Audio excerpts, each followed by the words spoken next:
pernah jadi penulis, jadi beli 10 kilo.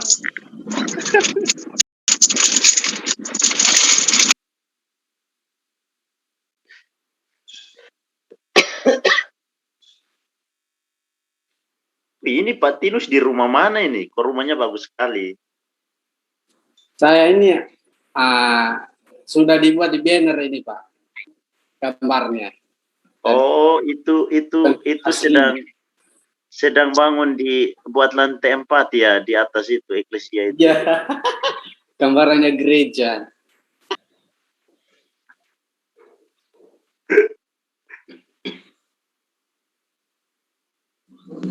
Pak Tinus masih tetap di eklesia ya? Iya Pak, masih. Oh, kapan pindahnya? Belum Pak, masih belum. Oh, mau jadi staff ya? Tidak Pak, masih belum tahu ini Pak. Pertanyaan Angke itu sangat luar biasa. Tunggu tiket.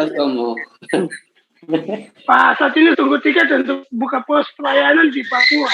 Haleluya. Baik Pak, nggak apa-apa.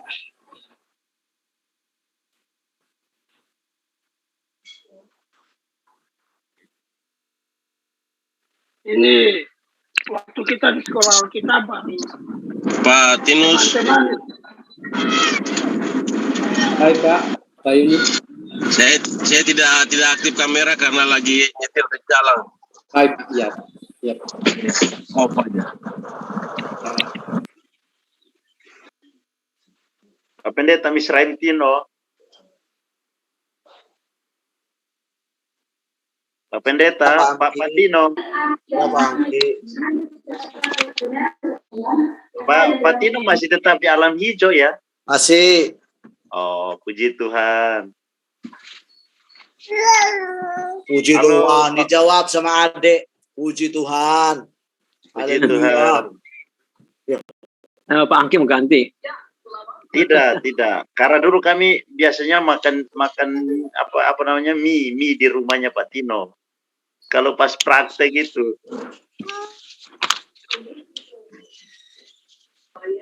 Jadi kepingin silaturahmi lagi ke sana.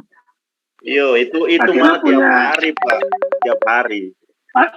Pak Tino punya rumah dari sekolah situ jauh kan? Jauh, lumayan. Itu kami dulu alasan kerja skripsi, jadi kami habisin miminya Pak Tino di rumah.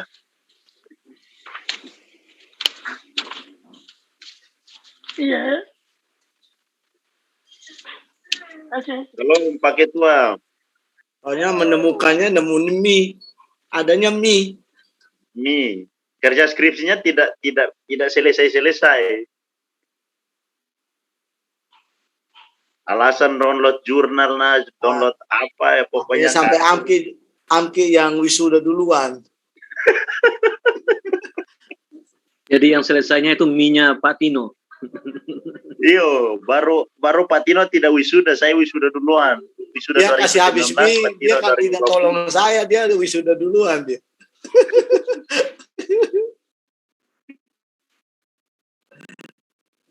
Bagus itu. Itu karena saya yang mengakomodir, Pak. Bahasa politik.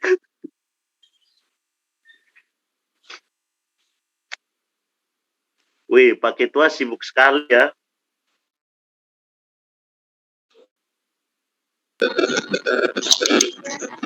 Iya, Pak.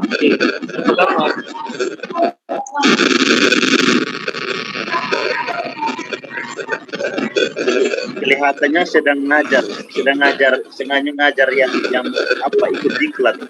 Iya betul. Ibu ini lagi ngajar. Dia duluan yang ngajar diklat. Sekarang Pak Ketua kelas semester 4 ini sudah bisa ngajar ini. Sedangkan saya lagi Pak Amki ya? Pak Amki dengar nggak? Dengar. Iya, kalau saya lagi ikut diklat dari Kementerian Agama 1 minggu kada. Iya, padat ini, sambil kuliah sambil ikut diklat, jadi kaget saya ada diklat. Wih, bukan baik. Iya, dari Balai Diklat tuh, dari Kementerian Agama Provinsi Papua, jadi ada pusing juga nih bagi waktu. Pak Ketua ini banyak pengalaman ya. Tidak juga. Kebetulan menjadi salah satu tokoh agama atau di Yapen jadi ya. Iya ya.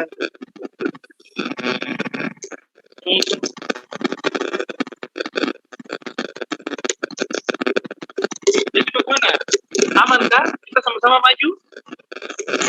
Ya. Pak Ampi, kita sama-sama maju? Iya, doakan saja. Ayolah. Ayo berani. Katakan yes. Yakinkan dan maju. Biar rame. Aduh. Hah? Katakan yes, katakan Neo, yes, berani maju, udah. Sampai pertanyaan ini saya bingung. Oh sudah, pada semua ada. Nanti dulu. Oke, lanjut.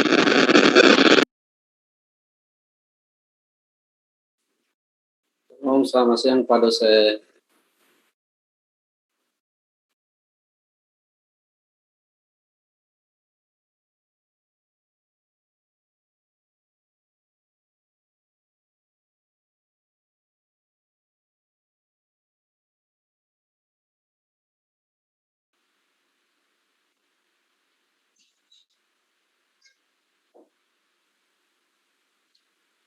Hanya Pak dosen kasih materinya kita ngajar ya. Silakan Saudara Amki yang pimpin kita dalam doa. Baik Pak. Mari kita berdoa. Bapa di surga, sungguh bersyukur atas kebaikan Tuhan yang Engkau nyatakan dalam hidup kami, di mana Engkau mempertemukan kami hari ini melalui Zoom untuk kami kembali belajar kebenaran firman-Mu. Tuhan, tolong kami supaya apapun yang kami pelajari hari ini benar-benar menunjang kami kepada pelayanan kami ke depan. Tuhan Yesus, nyatakan kuasa-Mu, tolong kami, terkhususnya Bapak dosen yang akan mengajar, beri sehat, beri kuat, sehingga kamu tetap eksis di dalam melayani Engkau. Terpujilah nama Tuhan kekal untuk selama-lamanya. Kami akan membuka pertemuan kami pada saat ini di dalam nama Tuhan Yesus Kristus adalah Tuhan dan Juru Selamat kami. Haleluya. Amin. Amin, amin. Puji Tuhan Bapak Ibu, kita akan dalam pertemuan ini kita tuntaskan 1 dan 2 Korintus. 1 dan 2 Korintus.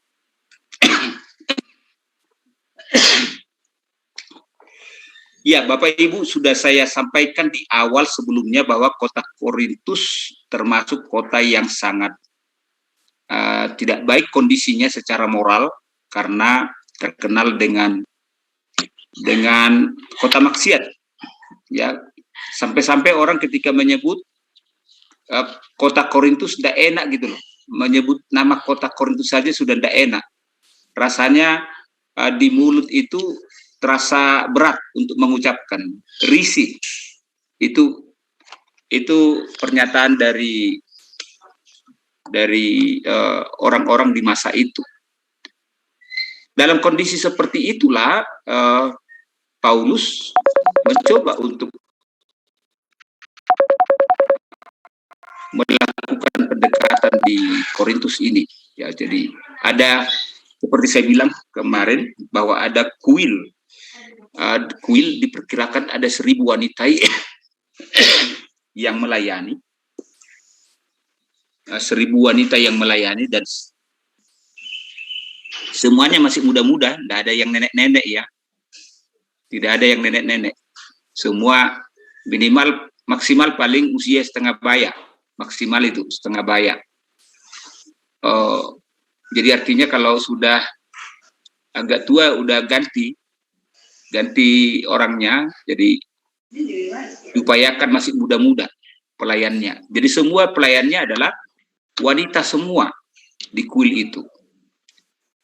Dan ada di tempat itu Ya, di tempat itu apa namanya itu?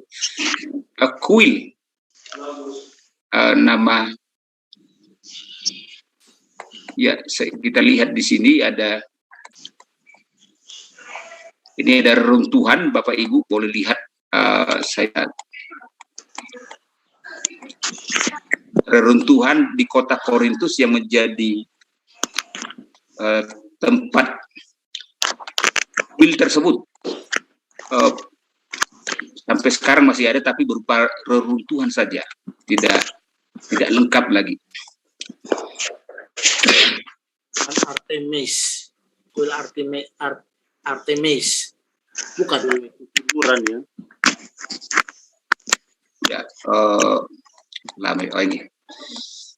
Jadi puing-puing bangunan kuil Artemis yang masih tersisa dengan keadaan yang hampir semuanya hancur.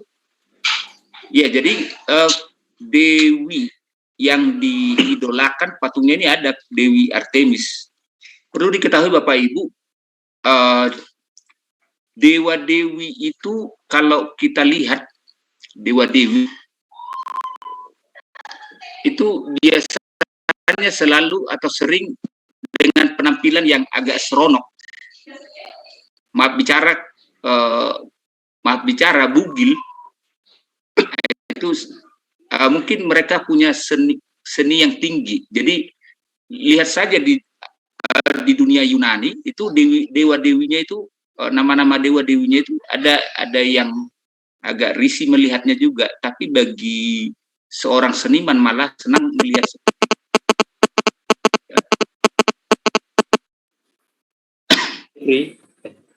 Pak dosen, jadikan saya co-host. Oke. Saya coba ya.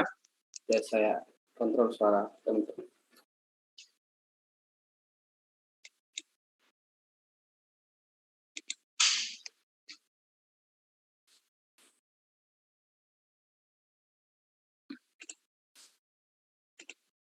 Ya, sudah bisa ya? Terima kasih Pak dosen.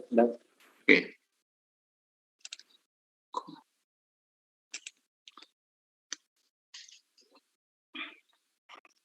Saya menulis buku mitologi Yunani. Di situ saya lampirkan foto-foto para dewa-dewi.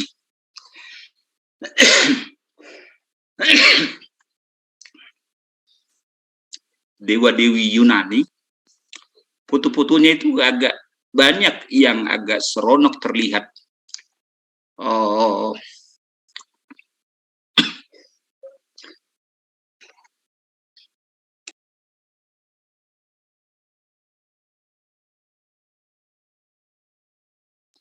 Ya, seperti itulah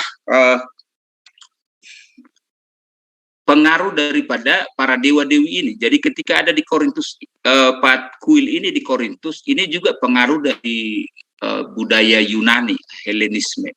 Sehingga sampai ada juga di situ patung atau nama dewa ini Artemis. Dewa Artemis yang sangat diidolakan di kota Korintus. Ya boleh Artemis ini dewi percintaan. Dewi percintaan. Jadi kalau berhubungan dengan masalah biro jodoh, dipujalah Dewi Artemis ini supaya cepat jodohnya datang. Ya, itu kepercayaan mereka. Jadi setiap dewa-dewi itu punya peran masing-masing. Ada dewi kesuburan, ada dewa peperangan. Jadi kalau perang itu dewa itu yang dipanggil. Pak Martinus jadi host itu. Pak dosen enggak? Jadi Pak dosen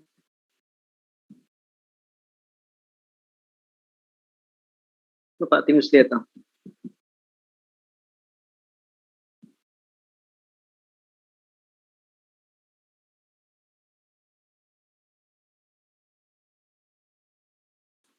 Sudah Pak.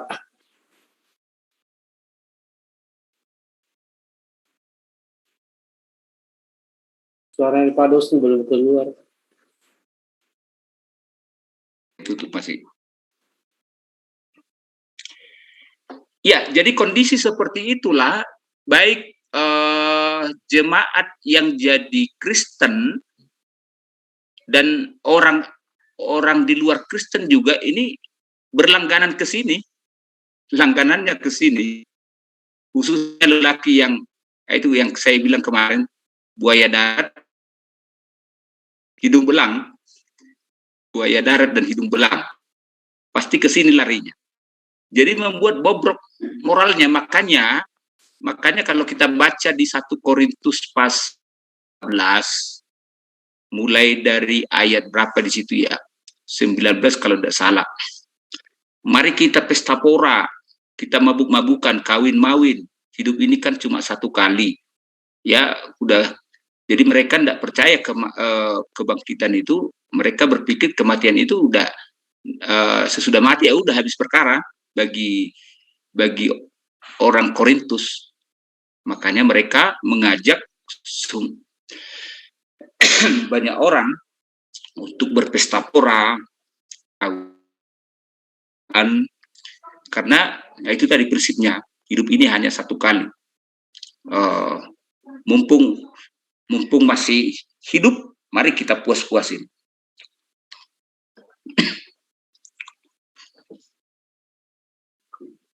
Saya pernah dengar pantunnya Pak Zainuddin MZ.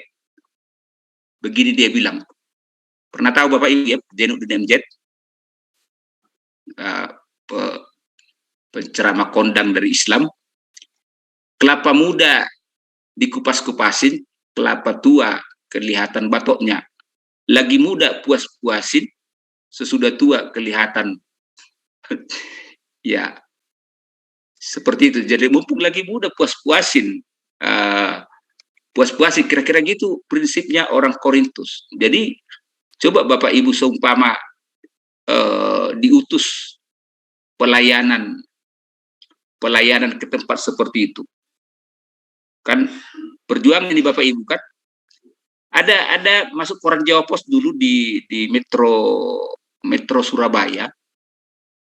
GPDI di Surabaya yang dekat Gang Doli itu.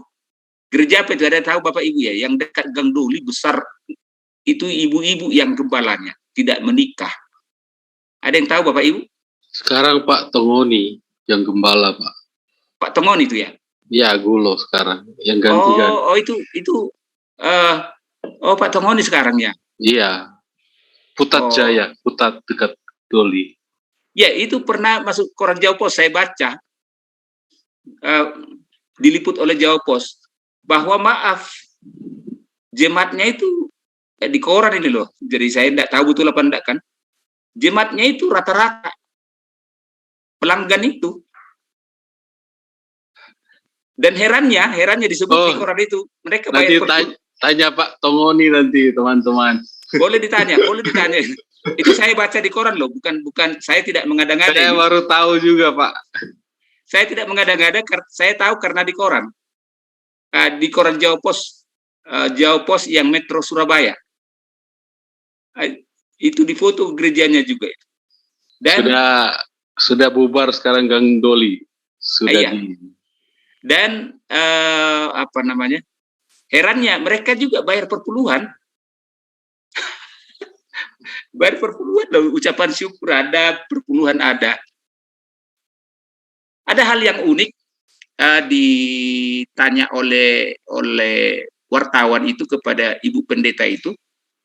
Pertanyaannya adalah, karena jemaatnya banyak juga, dan rata-rata mayoritas itu tadi, baik laki-lakinya maupun perempuannya juga. Laki-laki hidung belang, perempuannya langganan. Gitu kan. Ketika ditanya, Bu, kok bisa banyak jemaatnya? Bagaimana cara Ibu untuk menjangkau mereka? Jawabannya adalah, saya sering khotbah tentang neraka. Kamu berdosa masuk neraka. Itu khotbahnya. Jadi takut jemaat-jemaat itu sehingga mereka datang ke gereja. Jadi ada yang mencoba datang mengawalinya kan ke gereja. Lambat laun karena terus dicekokin dengan khotbah neraka. Takut juga mereka akhirnya meninggalkan profesi itu. Jadi terjadi pertobatan. di kemudian hari terjadi pertobatan. Itu luar biasa. Jadi hebat Ibu Pendeta itu ya. Saya kagum bisa dia menjangkau orang-orang di sekitar situ. Itu sebelum Gang Doli tutup. Itu sebelum Gang Doli tutup loh. Jadi kalau udah tutup kan sekarang udah aman. Ya. Tapi walaupun udah tutup, kadang masih ada kode-kode mereka kan. Main apa namanya? Larinya ke Tretes, Pak. Lemak-lemaknya, ya. Pak. Lemak-lemak. Ya, jangan dilacak ya. Bapak Ibu. Bahaya, jangan. Ya, ke Tretes larinya sekarang ya. Ya, kayak gitu. Gambarannya lebih parah lagi di Korintus. Lebih parah di zaman itu. Bayangkan itu awal-awal abad 1 ya. Udah kayak gitu. Bobrok sudah moralnya. Makanya dalam kondisi seperti itu banyak rumah tangga jemaat di Korintus itu rusak, kawin cerai, ya. Itu yang dibetulin oleh si Paulus. Makanya dia bahas tentang perkawinan 1 Korintus pasal 7. Karena banyak yang terpikat, itu yang Kristen maksudnya itu ya. Kalau yang non Kristen ya suka-suka dia kan, suka-suka. Yang Kristen ini masalah. Ada kawin cerai karena itu tadi tergoda dengan daya tarik dari kuil Artemis ini. Sehingga benar-benar bobrok moralnya. Sampai-sampai itu tadi dampaknya mereka tidak percaya akan akhir zaman. Jadi mereka tidak percaya akan akhir zaman, makanya Paulus membahas tentang akhir zaman juga dalam 1 Korintus pasal 15. Dia bahas itu kan, bahwa kedatangan Kristus itu seperti dalam waktu sekejap, gitu ya. Di 1 Korintus pasal 15 ayat 54. Boleh dibaca Bapak Ibu mungkin satu orang. Nah, di situ dijelaskan tentang bagaimana Yesus datang. 1 Korintus 15 kalau tidak salah 54 kalau meleset ke atasnya atau ke bawahnya. Ya. Silakan Bapak Ibu yang menemukan boleh dibaca.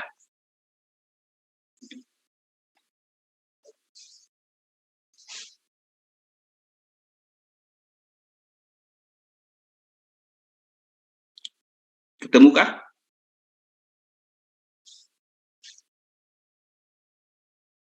Satu Korintus 15 ayat 54 atau 53 saya lupa. Tentang apa, Pak? Tentang kedatangan Tuhan Yesus. 1 Korintus 15 ayat 52. Oh, 52.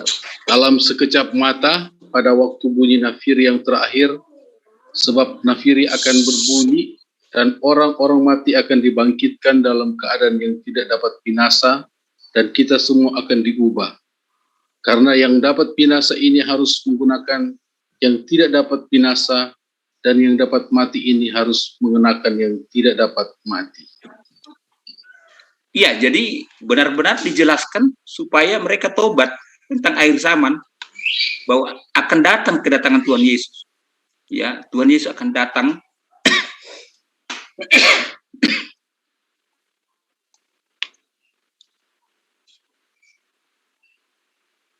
dengan khotbah Ibu Pendeta itu ya, akhir zaman, neraka dikhotbahkan supaya tobat. Paulus juga tentang akhir zaman dikhotbahkan supaya mereka boleh bertobat. Seperti itulah kondisi di Korintus. Adapun perjalanan Paulus ke Korintus itu kan masuk dalam perjalanan PI-nya Paulus ya, di perjalanan PI 1, 2, 3 Korintus juga dilewati. Nah, ini ketika Paulus di Korintus ya, sampai di Korintus. Setelah Paulus meninggalkan Athena, ia datang ke Korintus. Jadi dari Yunani langsung dia ke Korintus. Sebetulnya ia dapat berjalan melalui darat, tetapi perjalanan itu sangat berat, yaitu sejauh 64 km di jalan yang sulit dilalui lewat kota Eleusius dan Megara. Dan rupa-rupanya Paulus terlalu lelah untuk melakukan perjalanan itu. Ia memilih jalan laut dan berlayar selama 5 jam menyeberangi Teluk Saronik menuju pelabuhan Kenkrea. Paulus mempunyai mata seorang jenderal yang mampu melihat pusat strategis pangkalan terdepan yang vital. Bukti tentang kemampuan Paulus terdapat dalam keterangan seorang sarjana terkemuka mengatakan bahwa banyak dari kota-kota yang dikunjungi Paulus dan di mana ia berkhotbah sampai kini masih merupakan pelabuhan yang besar, pusat-pusat jalan yang ramai. Ada di Korintus ini ada juga sekarang kota Korintus sudah keren ya. Kalau Bapak Ibu lihat kota Korintus di masa sekarang, daerah mana itu ya yang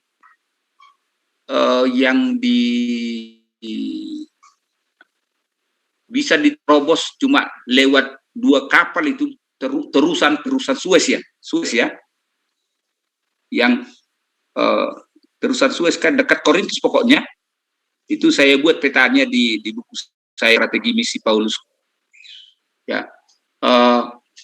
Di situ jadi strategis, pelabuhannya bagus karena itulah sebabnya membuat banyak orang datang ke sana, sehingga berbagai budaya, berbagai kebiasaan itu bercampur aduk di sana. Ya, jadi itu dampaknya. Jadi perdagangan lumayan lancar di daerah itu. Ya, langsung saja kita masuk ke bagian tafsir Bapak Ibu ya. Kita loncat. Ya, itu cuma pengenalan saja. Kalau Bapak Ibu ingin mendalami, boleh dibaca dengan teliti. Kita bagian tafsir. Ya, ini kota Korintus ya, di mana letak kota Korintus? Izin tanya Pak dosen. Ya, silakan. Ya, di Korintus dicatat di dalam Kisah Para Rasul 18, Paulus berjumpa dengan Priscilla dan Aquila, dan mereka melakukan pekerjaan yang sama, yaitu membuat tenda. Ya Pak? Iya. Nah, kemudian pertanyaannya begini, ini jadi polemik. Hamba-hamba Tuhan, gembala-gembala, bahwa mengacu kepada Paulus yang bekerja, sedangkan kalau Paulus selalu bicara dalam suratnya tentang hidup oleh iman. Bagaimana Pak dosen menanggapi hal ini? Karena ada yang mengatakan bahwa hamba Tuhan itu hidup, firman Tuhan bilang hamba Tuhan hidup oleh karena ayapan firman. Tetapi masih juga ada yang dalam tanda kutip melakukan aktivitas pekerjaan. Bagaimana Pak? Paulus sendiri mengatakan, saya tidak mau jadi beban bagi jemaat, kan gitu kan dibilang itu di Korintus, sehingga aku melakukan sesuatu. Jadi artinya dia tidak mau jadi beban, sehingga dia ikut berprofesi sebagai pembuat tenda. Jadi artinya dia, tapi perlu dicatat, bukan itu fokus utamanya. Ya, bukan itu fokus utamanya. Kalau mau jujur, siapa mulai dari Sumatera, kalau mau melayani tok di Sumatera, kayak di kampung saya itu, kolektornya cuma 1 hari cukup itu. Kalau tidak kerja sampingan, dia makan apa dia? Betul Bapak Ibu? Kalau mau jujur ini. Ya, Pak dosen izin. Iya. Saya berpikir bahwa Paulus juga punya hikmat dari Tuhan untuk bisa mengerti potensi yang dia miliki. Ya. Jadi kalau kita mau bicara hal seperti ini, memang kita masih ada di dunia, Pak. Jadi kita tidak bisa lupa itu. Akhirnya apa yang terjadi dengan Paulus? Dia tegaskan itu di dalam Roma 12 ayat 1 itu.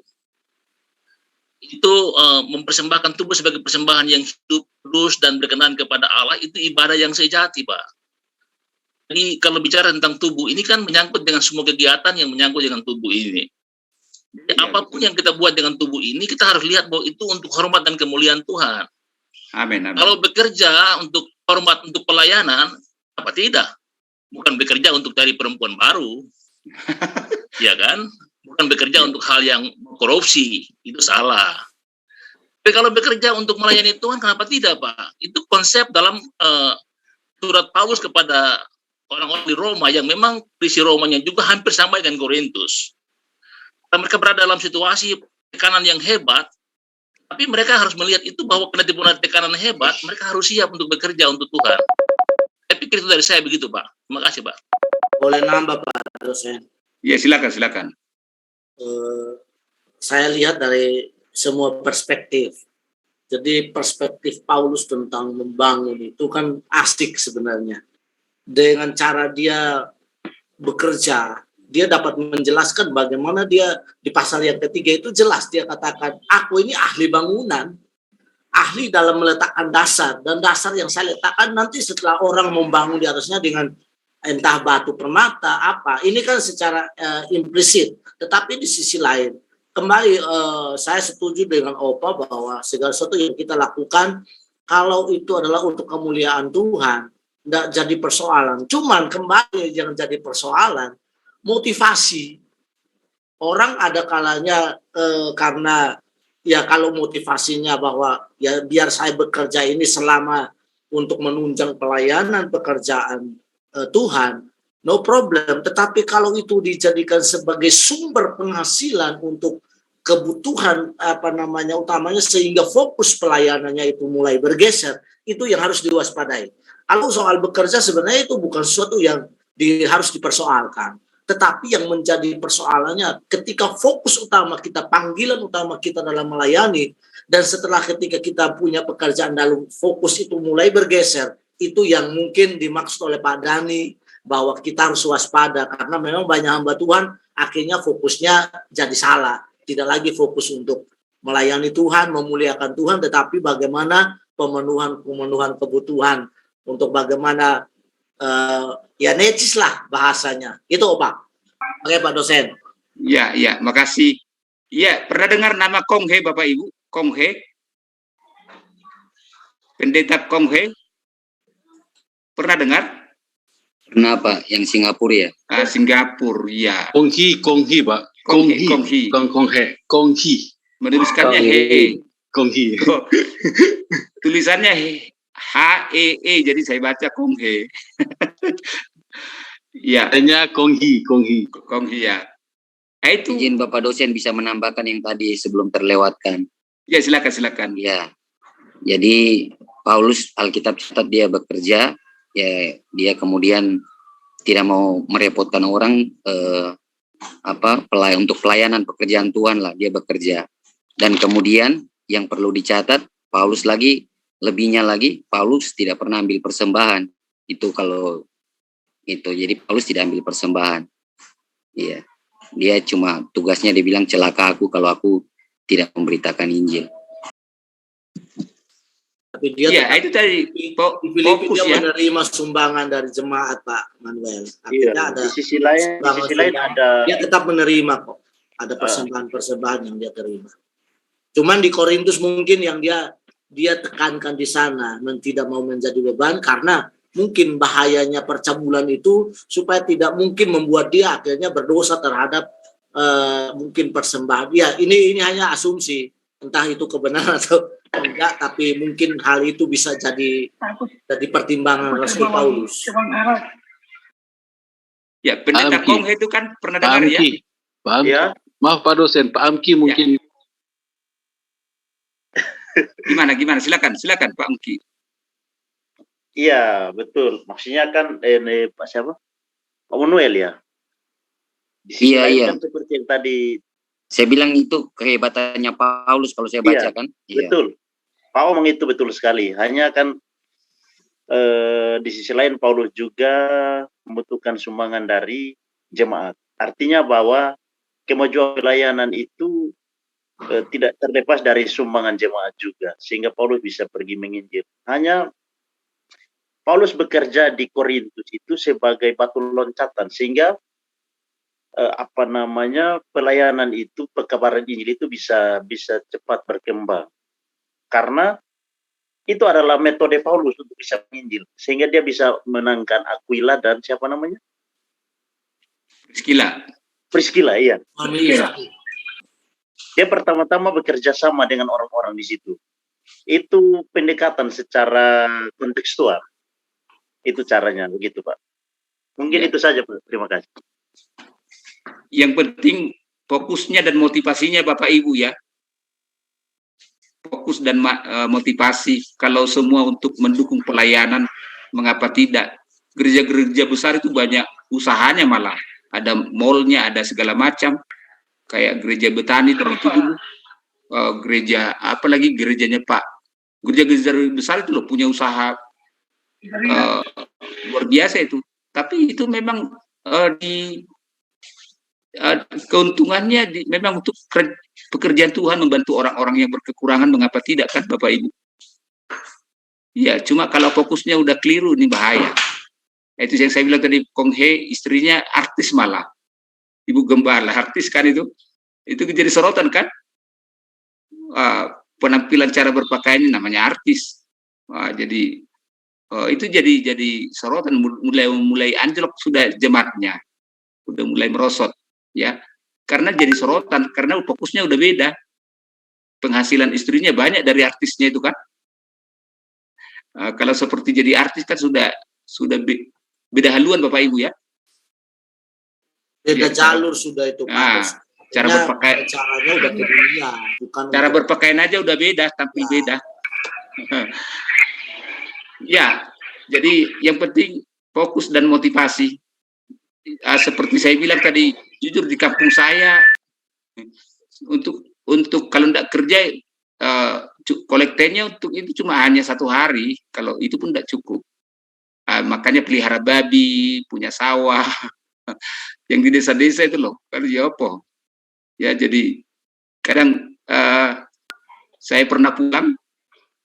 Terus jemaat begitu senang mau memberi, yang diberi bukan uang, dikasih ke saya beras, ada yang ngasih ayam. Mau pulang ke Jawa ini saya dikasih beras, dikasih ayam, kan bingung, saya tolak, tidak enak. Masa saya bawa ke Jawa beras dengan ayam? dan saya tolak, kan tidak enak. Iya, saya terima juga. Akhirnya di tempat kami kan ada naik kapal, ketemu pelabuhan pertama, di situ saya jual berasnya, masa sama ayamnya. Masa saya bawa ke Jawa itu kan. Artinya memang keadaannya seperti itu. Kalau tidak bekerja ya kan tidak makan. Kan Paulus juga pernah berkata kan, kalau tidak kerja janganlah ia makan. Makan. Jangan makan kepada orang yang marah. Iya. Tesalonika. Kalau tidak mau bekerja jangan makan. Jadi hanya orang yang mau bekerja yang boleh makan. Ya. Tegas ya, Bapak Ibu. Tidak kerja jangan makan. Jadi artinya berarti kita kerja itu adalah sesuatu yang wajib. Tuhan juga berkata di Kejadian pasal 3, dengan berjerilah engkau akan mengelola tanah ini yang diberikan Tuhan, harus berjerilah. Ada lelahnya. Ya. Mari kita lihat selanjutnya. Ada sikap dasar orang Korintus yang dianggap salah di Korintus ini ya. Pertama, mereka adalah orang yang penuh semangat dan membanggakan diri karena memiliki roh. Ini ada salah. Makanya di 1 Korintus berapa itu ya? Yang tentang 12 sampai 13 kalau tidak salah. Tentang karunia roh ya. Mereka menyembuhkan diri, ada punya karunia kesembuhan, menyembuhkan orang sakit. Itu disinggung Paulus. Jadi mereka yang ini tentunya khususnya yang sudah Kristen ya, sombong mereka. Jadi karena Tuhan pakai dia karunia kesembuhan, wah saya hebat dan lain sebagainya. Makanya Paulus menegaskan di situ, ada saatnya Tuhan ambil juga itu karunia itu kan diberikan kepada yang lain. Ada masanya.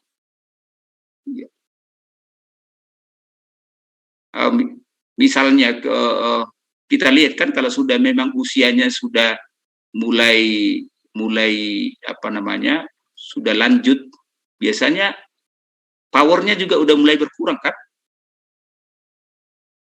Seperti Bapak pimpinan kita Om Mande misalnya, kan sudah beda kan, powernya udah tua, beda kan, karismanya sudah beda. Ya ada masanya kalau terus dipakai Tuhan sampai mau kan, yang generasi muda ndak kurangan nanti eksis. Jadi ada masanya. Bukan julukannya pendeta lagi, tapi PDI. Apa itu PDI? Penurunan daya ingat. Iya, makanya cuma di GPDI atau aliran Pantekosta yang selama hamba masih bernapas, hamba melayani. Kalau di Protestan itu ada masa pensiun, emeritus. Ya, hebat kita GPDI ini. Pokoknya selama masih kuat, masih terus melayani. Kalau di Protestan itu sudah usia ya seperti pegawai negeri, udah usia tertentu langsung emeritus. Diberi kepercayaan juga melayani, tapi udah jarang. Ya. Kalau terus sampai tua juga kan tidak ada kesempatan bagi generasi muda juga.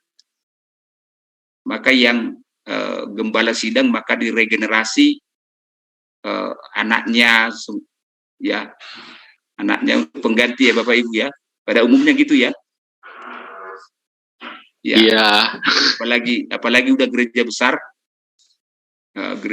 kan jatuh ke tangan yang lain kan tidak enak juga.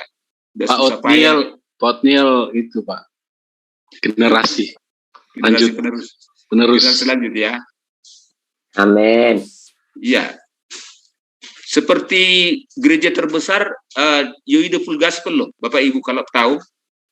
Padahal yang merintis itu memulai Yonggi-cho, tapi dia rela umur 60 dia diganti emeritus, dia diganti oleh anak buahnya, muridnya Lee Yong-hun. Pernah dengar nama itu Bapak Ibu? Belum, Pak.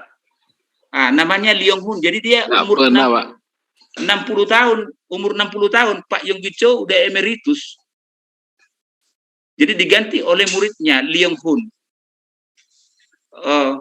Padahal dia yang membuat mulai dari nol, dari tidak ada jemaat sampai ratusan ribu loh. Rela mendelegasikan kepada bukan anaknya, itu orang lain. Pertanyaannya, apakah di kalangan GPDI ada yang rela seperti itu, didelegasikan kepada yang lain, khususnya gereja-gereja besar? Jarang. Dalam doa, Pak. Sementara Jarang dalam doa. dan nyaris tidak ada. GPDI menganut sistem keimaman. Jadi Bapak anak imam. Lewi ya. Lewi. Nah, itu yang sistem dinasti itu. Jadi persoalan. Lewi. Jadi persoalan ada yang sampai dipaksakan sehingga pelayanan itu jadi hancur. Nah, ini juga ya ada positif, ada negatif. Ada anak buah pun ada positif, ada negatif. Mari kita dengan sudut pandang masing-masing dan berjalan menurut kehendak Tuhan. Iya, haleluya. Ada plus minusnya juga ya. Ada plus minusnya. Ada, Pak. Iya. Ini yang pertama ya, yang menjadi sikap yang salah, menganggap bahwa bangga dengan memiliki roh. Wah, saya punya karunia roh ini ya. Apalagi khusus dari semua karunia itu, kira-kira karunia apa yang paling kayak disombongkan? Mujizat ya, Bapak Ibu. Kesembuhan. Iya, mujizat kesembuhan, ya itu. Kan ada kesaksian saya lupa namanya itu. Di bukunya saya baca, kumpulan Petrus Agung, dokter gigi itu loh, ada. Saya baca bukunya itu, saya lupa. Bapaknya si Iin Sucipto, pernah dengar? Bapaknya siapa namanya? Bapaknya Iin Sucipto. Bapaknya dokter gigi, dia jadi pendeta. Dia Yusak ya, Pak? Pak Yusak, ya betul. Yusak. Saya baca bukunya, ada bukunya. Ini bahaya, hati-hati, jangan sombong. Saya baca bukunya, ada kesaksian di bukunya itu. Kalau mereka menulis buku kan banyak kesaksian, bukan membahas teologi. Ya, banyak sekali kesaksian-kesaksian. Saya baca di bukunya itu, ada seseorang yang Tuhan pakai, dia karunia kesembuhan. Karena begitu Tuhan pakai dia karunia kesembuhan, maka ada jemaat yang begitu memperhatikan dia, melayani dia dengan baik. Jemaat itu lawan jenisnya.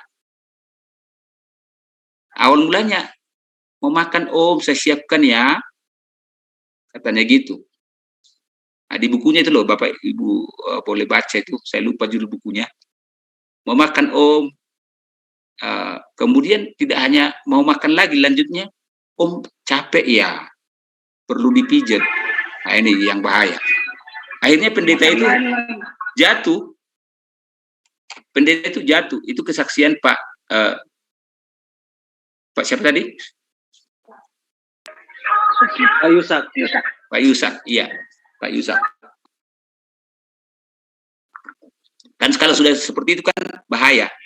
Nah, ini karena dia merasa bahwa itu menjadi sesuatu yang patut dibanggakan, sehingga lupa kontrol diri, bahaya. Yang kedua, sikap orang Kristen terhadap perkawinan dan seks, ini yang bahaya nih. Ini di masa sekarang ini kan lagi hangat ya, sudah ada perkawinan sejenis, sempat heboh di Indonesia, sudah sampai ya, sempat disetujui, disetujui oleh PGI, kemudian hari diralat. Wah, sempat di Indonesia itu loh, ngeri. Coba perkawinan sejenis kan bahaya. Dan itu sudah terjadi di Indonesia juga. Bapak Ibu pernah masuk di Jawa Pos itu ya, saya baca di berita utama itu malah. Tapi bukan Kristen ya, Hindu. Perkawinan sejenis, laki-laki dengan sama laki-laki. Kalau di luar negeri kan udah banyak. Saya berbicara Indonesia. Kalau luar negeri, apalagi di Amerika, Eropa sana, banyak sudah ya. Ya, belum lagi ada masalah, makanya dijelaskan oleh Paulus tentang perkawinan dan tentang seks. Ya. Sangat tegas, karena mereka sehubungan dengan perkawinan ini terlalu meremehkan, sehingga kawin cerai gampang, bosan diceraikan. Malah ada di masa sekarang ini kan kawin kontrak ya Bapak Ibu, ada kawin kontrak kan, kayak ngontrak rumah, berapa lama dikontrak. Ada Pak, ada. Istilah kawin kontrak dengan kawin siri itu hampir sama. Iya, hampir sama ya. Cuma kawin siri, makan siri dulu ya. Beda Pak, beda. Kalau kawin siri hanya agama saja, tidak oleh pemerintah. Kalau kawin kontrak yang ngontrak mereka, ngontrak rumah sama-sama. Iya. Ngeri ya Pak. Di kosan sama. Ada lagi istilah kumpul kebo, padahal kebonya tidak pernah kumpul. Kok ada istilah itu ya Bapak Ibu ya? Pak Bernard. Karena kebo sering ngumpul Pak. Jadi di istilah Mereka sering berkerumun. Iya, Pak jadi dosen, sesuai dengan pertanyaan saya, karena kita ada di Korintus, sesuai dengan pertanyaan saya kemarin itu, hari apa itu, berapa kali Rasul Paulus mengirim surat, karena memang ada yang pernah mengatakan bahwa surat yang kedua atau yang ketiga itu hilang. Apakah pendapat ini benar adanya atau hanya sebagai asumsi, atau memang pernah ada yang hilang? Demikian, Pak. Ya, itu kan sudah saya sampaikan sebelumnya. Kalau dibaca di buku ini, saya jelaskan kok itu. Cuma tidak saya singgung lagi. Itu ya, kira-kira prediksi, perkiraan, ya, seperti itu soal itu ya. Jadi saya tidak bahas lagi itu di pendahuluan itu, di latar belakang ya. Ya, kita lihat di sini tampaknya sebagian orang Kristen mempunyai pandangan yang keliru mengenai hubungan seksual. Sebagian membiarkan hubungan seks dengan seorang pelacur, tetapi meremehkan hubungan perkawinan yang normal. Nah, ini bahaya. Kekeliruan itu karena orang Korintus menyalahgunakan kebebasan sebagai orang Kristen dan kesalahan dalam memaknai arti tubuh. Akibat kesalah pengertian ini, anggota jemaat Korintus melakukan praktek percabulan dan tindakan yang tidak memuliakan Allah. Istilahnya, ya boleh aja melakukan pelacuran, yang penting rumah tangga utuh. Adakah gitu bisa terjadi? Apa istilahnya itu, singkatannya itu? Jadi itu pernyataan Hotman Paris, tapi ya itu dia bilang itu belak-belakan ya. Saya lelaki normal.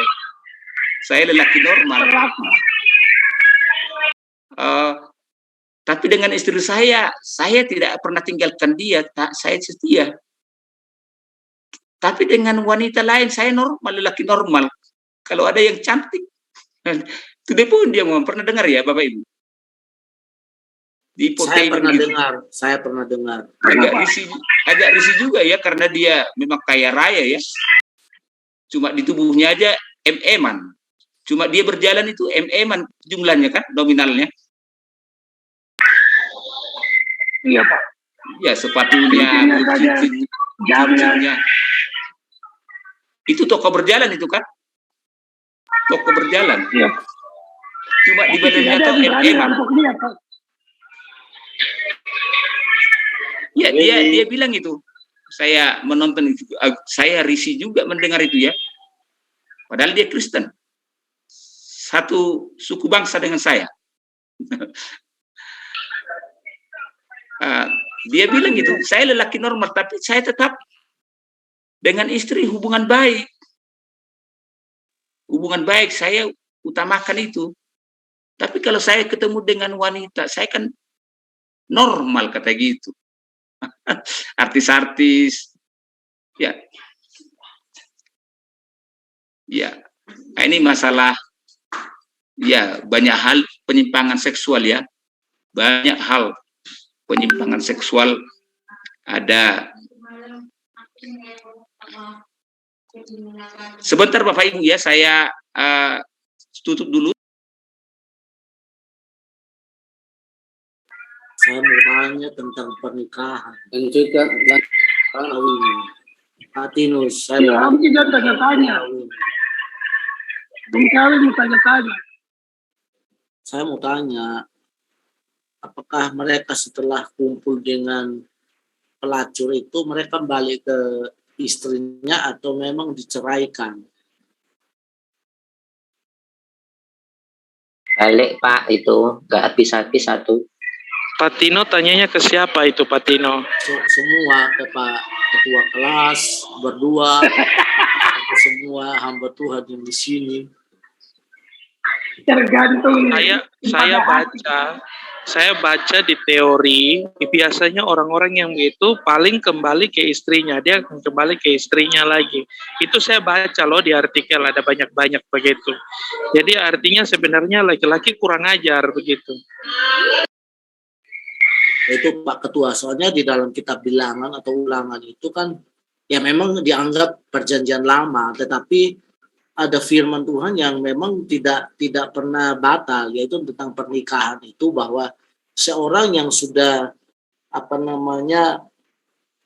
keluar, artinya melakukan pelanggaran dan melanggar keputusannya, dia tidak boleh kembali kepada istri yang pertama, dan kalau sampai istilahnya dia nikah itu tetap dalam perzinahan. Ya. Terus kalau istrinya ada yang ambil, dia tidak boleh terima. Berarti itu kita terapkan atau bagaimana konsekuensinya, Pak Tino? Itu dia, makanya saya tanya Pak Ketua. Kita lihat kasus aja. Mari Pak dosen, sudah silakan. Ya, terima kasih buat diskusinya. Ya, kalau sudah berbicara yang poin ini agak panjang dan hangat biasanya. Betul Bapak Ibu ya? Betul, ini jadi polemik Pak dosen. Ini jadi polemik. Kalau soal pernikahan ini, ya mohon maaf, di GPDI belum ada aturan secara baku. Belum ada aturan secara baku mengenai perkawinan. Kalau perkawinan kan memang kalau sampaikan firman Tuhan, hanya maut yang memisahkan. Nah, misalnya orang sudah pisah. Nah, ini kan pisah, jemaat pisah, minta nikah lagi. Nah, bagaimana tanggapannya? Ini kan perkawinan. Boleh enggak? Ya, kadang-kadang kalau secara teori kita enak ngomong. Coba kalau diri sendiri atau keluarga dekat gitu mengalami, susah kita ngomong. Betul tidak Bapak Ibu? Kalau orang lain kan kita bisa menilai. Tapi kalau peristiwa itu kepada keluarga dekat kita, susah ngomong. Maaf, saya cerita to the point ini. Adik saya menikah diberkati secara resmi di gereja, tapi di kemudian hari cuma perjalanan rumah tangganya tidak nyampe 2 tahun. Dan apakah adik saya ini tidak harus bertahan, tidak nikah? Laki-laki masih muda banget, apalagi dia nikah cepat. Kalau mengikuti ajaran Alkitab, ya saya bingung juga waktu itu ditanya. Saya, cara menjawabnya itu karena adik sendiri. Maaf Pak, berarti cerai hidup ya? Ya, cerai hidup. Oh iya. Nah, itu maksud saya, kalau kita ngomong ke orang lain itu enak, tapi kalau mengalami sendiri ini yang jadi masalah. Betul Bapak Ibu ya? Tapi kalau saya Pak dosen, saya lebih baik menyampaikan firman Tuhan, tetapi setelah saya sampaikan firman Tuhan, lalu dia memilih untuk tetap menikah, konsekuensi bukan kita yang nanggung. Tapi kan kita sudah menyampaikan firman. Karena saya mengalami hal yang sama dengan Pak dosen, kakak ipar saya sendiri. Tapi saya bilang, saya tidak akan memberkati. Dan saya sendiri, saya sampaikan bahwa tetap harus, mengurus anak-anak. Dan juga, ya karena suamimu masih hidup. Itu Pak dosen. Jadi saya cuma menyampaikan firman. Tapi kalau dia tetap mengotot untuk nikah lagi, konsekuensi kita terlepas dari beban. Karena kita sudah menyampaikan kebenaran. Itu Pak dosen. Kalau dari saya Pak dosen. Ya, kalau soal firman Tuhan kan, kalau soal firman Tuhan semua tahu itu, bahwa bercerai itu salah. Udah tahu, jemaat biasa juga tahu, orang awam tahu. Tahu semua kan Bapak Ibu, betul ya? Iya Pak, izin Pak. Di GPDI, di ADART tercatat itu. Hamba Tuhan yang menikahkan jemaat yang bercerai. Hidup. Jadi itu ada sanksi. Coba kalau teman-teman lihat di ADART, kita ada itu. Di anggaran dasar, anggaran rumah tangga GPDI. Terima kasih. Ya. Itu tadi yang saya bilang, adik saya muda, seumpama dia tidak kawin, dia nanti malah berbuat salah kan, serong masih darah muda, darahnya para remaja. Kan lebih dosa lagi tuh. Pak Itu dosen, tadi. izin. Ya, Ya, ya. Pak dosen. Memang yang Pak Dani ngomong tuh benar, Pak Dani. Tapi ada kasus sekarang yang terjadi itu, Pak Dani, hampir semua hamba-hamba Tuhan kondisi keadaannya itu seperti yang Pak dosen sampaikan, Pak Jonar. Ya, Bagaimana betul. dengan keluarga Betul, Pak. sendiri? Betul, Pak. Rumit itu. Itu Memang betul, Pak. Itu ada. Cuma di lapangannya, kenyataannya, Pak, banyak kita kasus-kasus di jemaat, kasus di masyarakat, ya seperti itu. Ya, mau bagaimana kita? Ya, enggak mudah ya menangani yang gitu-gitu kan, Bapak Ibu. Enggak mudah. Tapi sebenarnya Pak, kita butuh ketegasan sebenarnya, butuh ketegasan. Tapi kasus yang terjadi itu kadang mereka yang menjadi panutan ini bertindak bahwa kita juga macam nggak berani mau menentang mereka gitu. Karena mereka sudah senior, mereka sudah lebih dulu, tapi mereka tahu bahwa itu salah sebenarnya menentang firman Allah. Tapi ya itu ya, saya mungkin konsep memaafkan kan, mengampuni kah, atau yang dipakai kan konsep mengampuni kan, mengampuni. Ya, konsep kasih, Pak, Pak Ketua. Iya. Karena begini, ada yang repot juga, senior-senior kita menikahkan karena ya dalam tanda kutip orang kaya. Jadi ya kita bingung juga. Iya, nggak usah jauh-jauh kan, hamba Tuhan aja ada gitu kan. Ada Pak, ada. Iya, hamba Tuhan aja Tapi ada kawin GPD cerai itu kan hidup, ada sanksi. kawin lagi, cerai Iya, hidup, GPD. kawin lagi loh. Iya, GPD ada sanksi sebenarnya sih. Tapi Itu di menurut GPDI saya- itu yang saya bilang, saya tidak perlu menyebut namanya. Di GPDI itu diberkati papanya langsung, karena dia tidak enak kalau diberkati orang lain. Itu anaknya, dan kemudian dia jadi pendeta. Pendeta dia penggantinya, pewarisnya. Itu Ya. kita tidak hakimi, Pak, tapi ya itu urusan dengan Tuhan itu. Iya. Namanya itu. Sudah tahu kebenaran tapi masih Nah, ini. biarkan. Jadi kadang-kadang kita tidak wajib kasih tahu. Kalau salah kita diam, kita sudah tahu, terus diam-diam tidak mau setuju. ya pokoknya kalau menyinggung ini seru ya. Sangat seru. Pak dosen, ini satu lagi.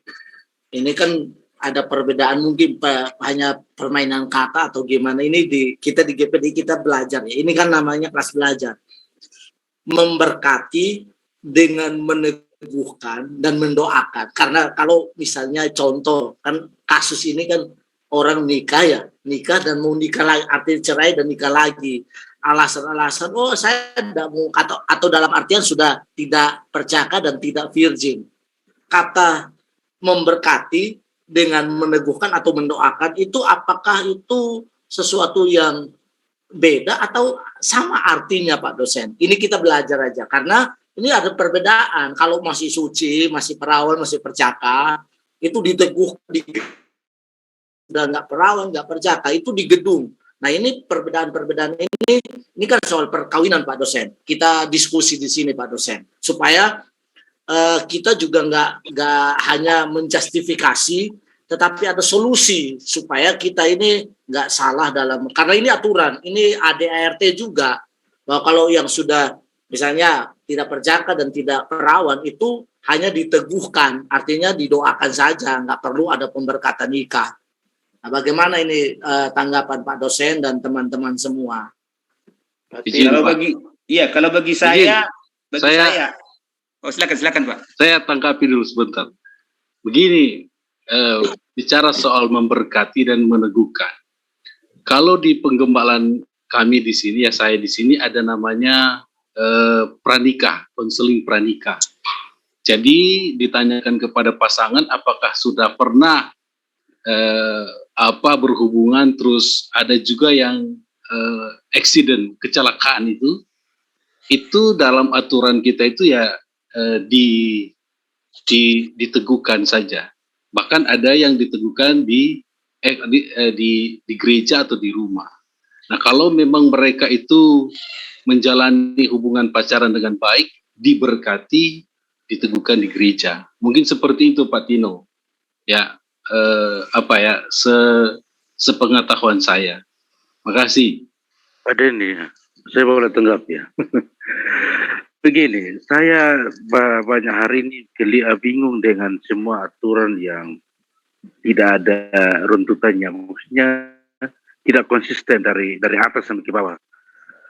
Saya dulu di Jember tahu banyak hal yang saya lihat bahwa ada masalah seperti itu. Tapi ketika saya konseling dengan Bapak Rektor lama Pak Doni, dia bilang kalau kedapatan seperti itu dan hanya dalam konseling pranikah itu, gembala itu kan ada kuis-kuis yang mereka harus jawab, pasti akan kita ketemu jawabannya di setiap kuis. Ketika kedapatan seperti itu ya bagi beliau itu dia bilang sebenarnya sah-sah saja, hanya karena itu waktu itu Oma ada, jadi ya mereka dinikahkan di bagian di ruang belakang, mungkin Pak Tina tahu di belakang. Sebenarnya Om Doni kalau dia bilang sah-sah saja kalau orang sudah mengaku, ya Tuhan kan menyambut orang berdosa sebenarnya. Sebenarnya begitu, karena doktrin ini sudah rela dan itu sudah menjadi suatu kebenaran, tolak ukur, dan ya terjadi penolakan seperti itu. Jadi banyak kali ya kita bingung, makanya kalau ada seperti di anggaran dasar ya minimal dari pusat itu disamaratakanlah, jangan dibuat bingung. Kita yang masih muda saja melihat cara seperti ini juga, waduh. Akhirnya terkait. Ya. Ya Pak Rodi, betul sekali Pak Rodi. Karena hukum kita tumpul ke atas, tajam ke bawah. Ya, kalau saya beda Pak. Maksudnya begini. Seringkali kita menilai sesuatu yang secara fisik ya, itu kita beranggapan bahwa itu adalah perbuatan dosa, dan memang iya itu adalah perbuatan dosa. Tetapi seringkali kita tidak menilai bahwa sebenarnya pikiran ini yang berbahaya, sehingga seringkali kita bisa menikahkan orang yang sebenarnya sama sekali tidak melakukan hal seperti itu yang dikatakan kudus, tetapi pikirannya tidak kudus. Itu yang bahaya. Itu bagi saya berbahaya sekali. Dan untuk melakukan pernikahan, baik yang sudah melakukan hubungan antara suami istri dan menikahkan antara di gedung dan di rumah, bagi saya itu adalah didikan gembala bagi jemaat, dan itu dijadikan sebagai tontonan untuk jemaat yang lain tidak melakukan hal yang sama, karena itu hanya didikan saja untuk jemaat-jemaat yang lain tidak melakukan hal seperti itu. Tetapi di sisi lain orang bisa berpikir bahwa oh ini saya sepertinya dikucilkan ya, dan itu orang bisa minder. Diskriminasi, mendiskriminasi. Iya. Tetapi sebenarnya itu bagi Tuhan, seperti tadi Pak Rodi katakan, itu Tuhan sudah melupakan dosa. Tetapi ya namanya manusia ya, jadi masih sering mengingat dosa orang lain. Nah itu yang berbahaya. Kan kalau di saya itu begini Bapak. Kalau di saya di jemaat, saya langsung umumkan di depan di jemaat. Kalau kawin cerai baru datang minta nikah di sini minta maaf, saya tolak. Saya langsung umumkan di depan jemaat. Pak Beni. Saya bilang kalau kawin cerai datang minta nikah di gereja sini minta maaf. Kalau itu cerai hidup minta maaf. Saya tidak akan berkata. Pak Beni, sebenarnya begini Pak. Saya bisa putar pertanyaan. Nikah di gereja itu kudus, sementara nikah di rumah itu apakah itu nikah kudus atau bagaimana? Ya, begini Pak Amki. Mau nikah di gereja kah, mau nikah di rumah kah? Kalau itu kawin cerai hidup, saya tolak. Saya bilang ke jemaat. Haleluya, haleluya. Ya itu kan punya gembala punya fungsi tersendiri aturan. Jadi tidak Jadi saya bilang begini, silakan cari gembala lain yang memberkati kami kalau kamu Baik. cerai hidup. Baru datang. Jangan suruh ke gembala lain. Banyak, Pak. Iya. Banyak, Pak. Banyak, Pak. Pak Beni, Pak Bernard. Sambut dengan Kalau sukacita itu. banyak, Pak. Saya pengalaman saja ya, saya sharing aja. Ini saya pernah didatangi orang begitu, suami istri. Wah, mereka tawari saya banyak hal. Bapak mau apa ini? Tapi saya bilang mana surat-suratnya? Itu saja. Mana surat-suratnya? Kalau memang belum menikah, ada suratnya, dan akhirnya mereka pulang dengan kecewa. Jadi begitu ya. Jadi kita ya gembala punya kebijakan. Begitu, Pak. Ya, amin. Kita lanjut ya Bapak Ibu. Nanti panjang. Iya. Izin menambahkan sedikit Bapak, boleh kah? Boleh. Silakan, Ya, silakan. saya cuma berdasarkan contoh yang saya lihat. Dulu juga waktu saya mau menikah, itu saya ditanyakan apakah sudah melakukan hubungan suami istri atau belum. Jadi itu sudah dari dulu begitu, dari hamba-hamba Tuhan yang senior, yang tua-tua, itu turun-temurun begitu, itu kalau di GPDI.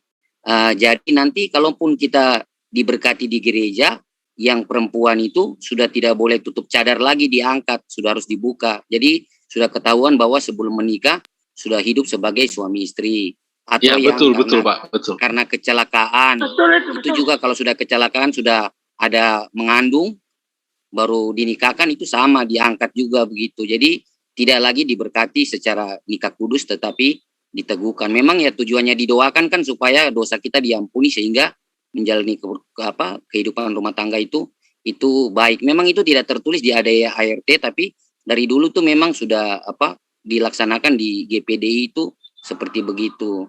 Kebetulan di tempat saya ikut melayani, membantu pelayanan itu sudah lebih dari 50 tahun penggembalaan ya, seperti begitu. Jadi kita ditanya, jadi gembalanya tidak salah memberkati. Jangan sampai kita ini dikasih berkatnya ini, tahu-taunya kita menyangkal begitu. Jadi tujuannya sebenarnya baik, dan itu tujuannya sebenarnya mendidik jemaat ya. Itu mungkin tidak ini, tapi tadi ada yang teman-teman bilang mungkin seperti ya, jadi cara ajarnya gembala mungkin begitu Kak, seperti begitu. Terus kalau di GPDI memang dari dulu kalau orang kawin cerai itu, makanya saya lihat di penggembalaan selalu ditanya, dicek surat-suratnya, latar belakang ditanya, jangan sampai orang sudah pernah menikah baru diberkati ulang, karena itu banyak kasus. Jadi biasa itu ditanya ulang, dicek sampai ke kampung halaman lagi. Jangan sampai ini orang yang datang menikah ternyata sudah punya istri, baru karena merantau nikah lagi. Itu memang untuk urusan penggembalaan itu biasanya ditanya secara teliti. Tujuannya untuk kebaikan ya, tidak untuk menjelekkan orang, saya pikir begitu. Itu yang saya lihat dari contoh-contoh ya. Saya kayak seperti Pak Dani tadi ya, Pak Dani Pak Gembala jadi sudah berhadapan dengan kasus langsung, Pak Bernard juga Gembala sudah berhadapan dengan kasus langsung. Kalau saya itu contoh saja, mungkin itu sedikit. Betul sekali itu Pak. Terima kasih sekali Pak, betul sekali. Jadi Pak Otniel, tutup cadarnya ya, jangan buka. Kalau udah buka hati-hati. Ya, kalau menurut saya, bagi saya, mau tumpang tangan, tanpa tumpang tangan, buka cadar atau tidak cadar, kalau sama-sama didoakan tetap doa juga kan. Cuma itu sanksi sosial ya. Dibuka cadarnya sanksi sosial, menjadi peringatan bagi yang lain supaya hati-hati. Kan sanksi sosial itu kan. Betul. Iya, hanya sanksi sosial bagi generasi yang belum menikah supaya hati-hati. Kan malu kan, dibuka cadarnya itu kan sanksi itu sudah. Kan malu jadinya. Kenapa kok dibuka cadarnya ya? Kan gitu. Kan tanda tanya. Supaya orang tahu. Ya. Kan sudah sanksi sosial itu kan, sanksi moral lah. Gembala yang bijak, kalau sudah konseling dan gembala tahu kesalahannya, mereka didoakan, diampuni, ya tidak usah dibuka, ditutup lah.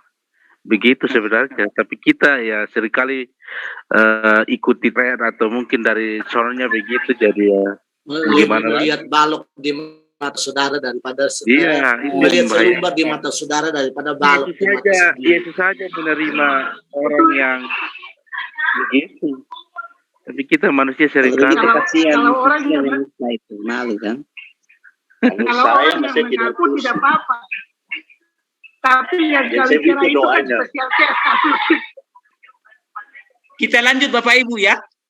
Ah, ini panjang, kalau lanjut, terus Pak. nanti itu panjang, Iya tidak Pak Dosen, selesai. dilanjutkan.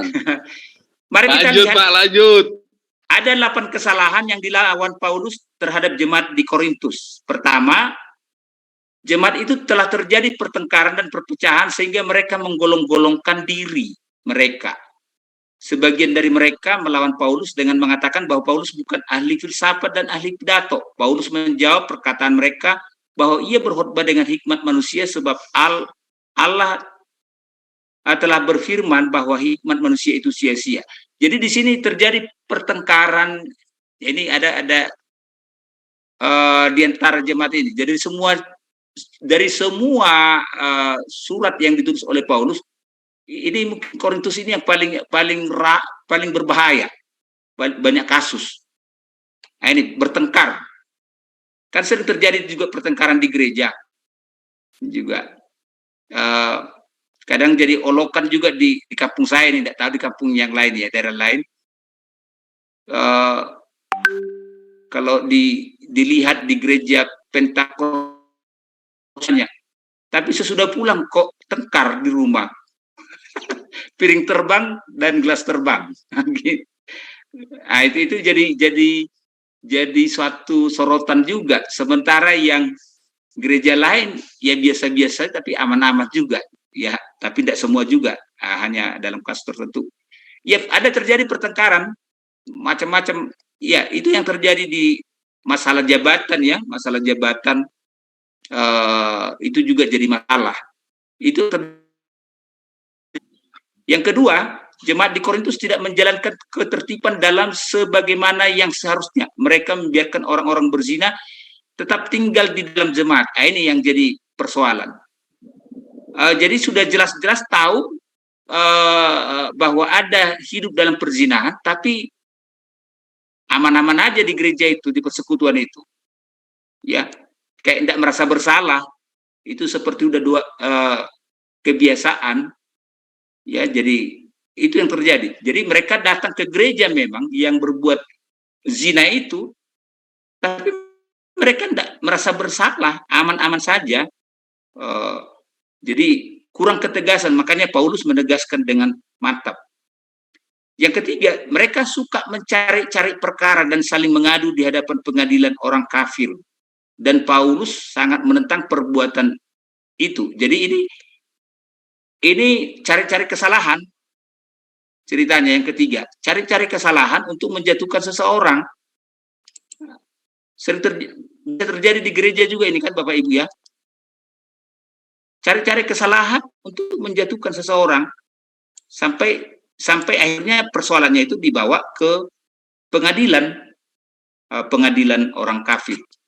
Yang keempat, mereka menghalalkan segala sesuatu. Paulus pernah mengatakan hal seperti itu, tetapi mereka mengubah dan memutarbalikkan perkataan Paulus seolah-olah ia berkata bahwa berzina itu tidak apa-apa.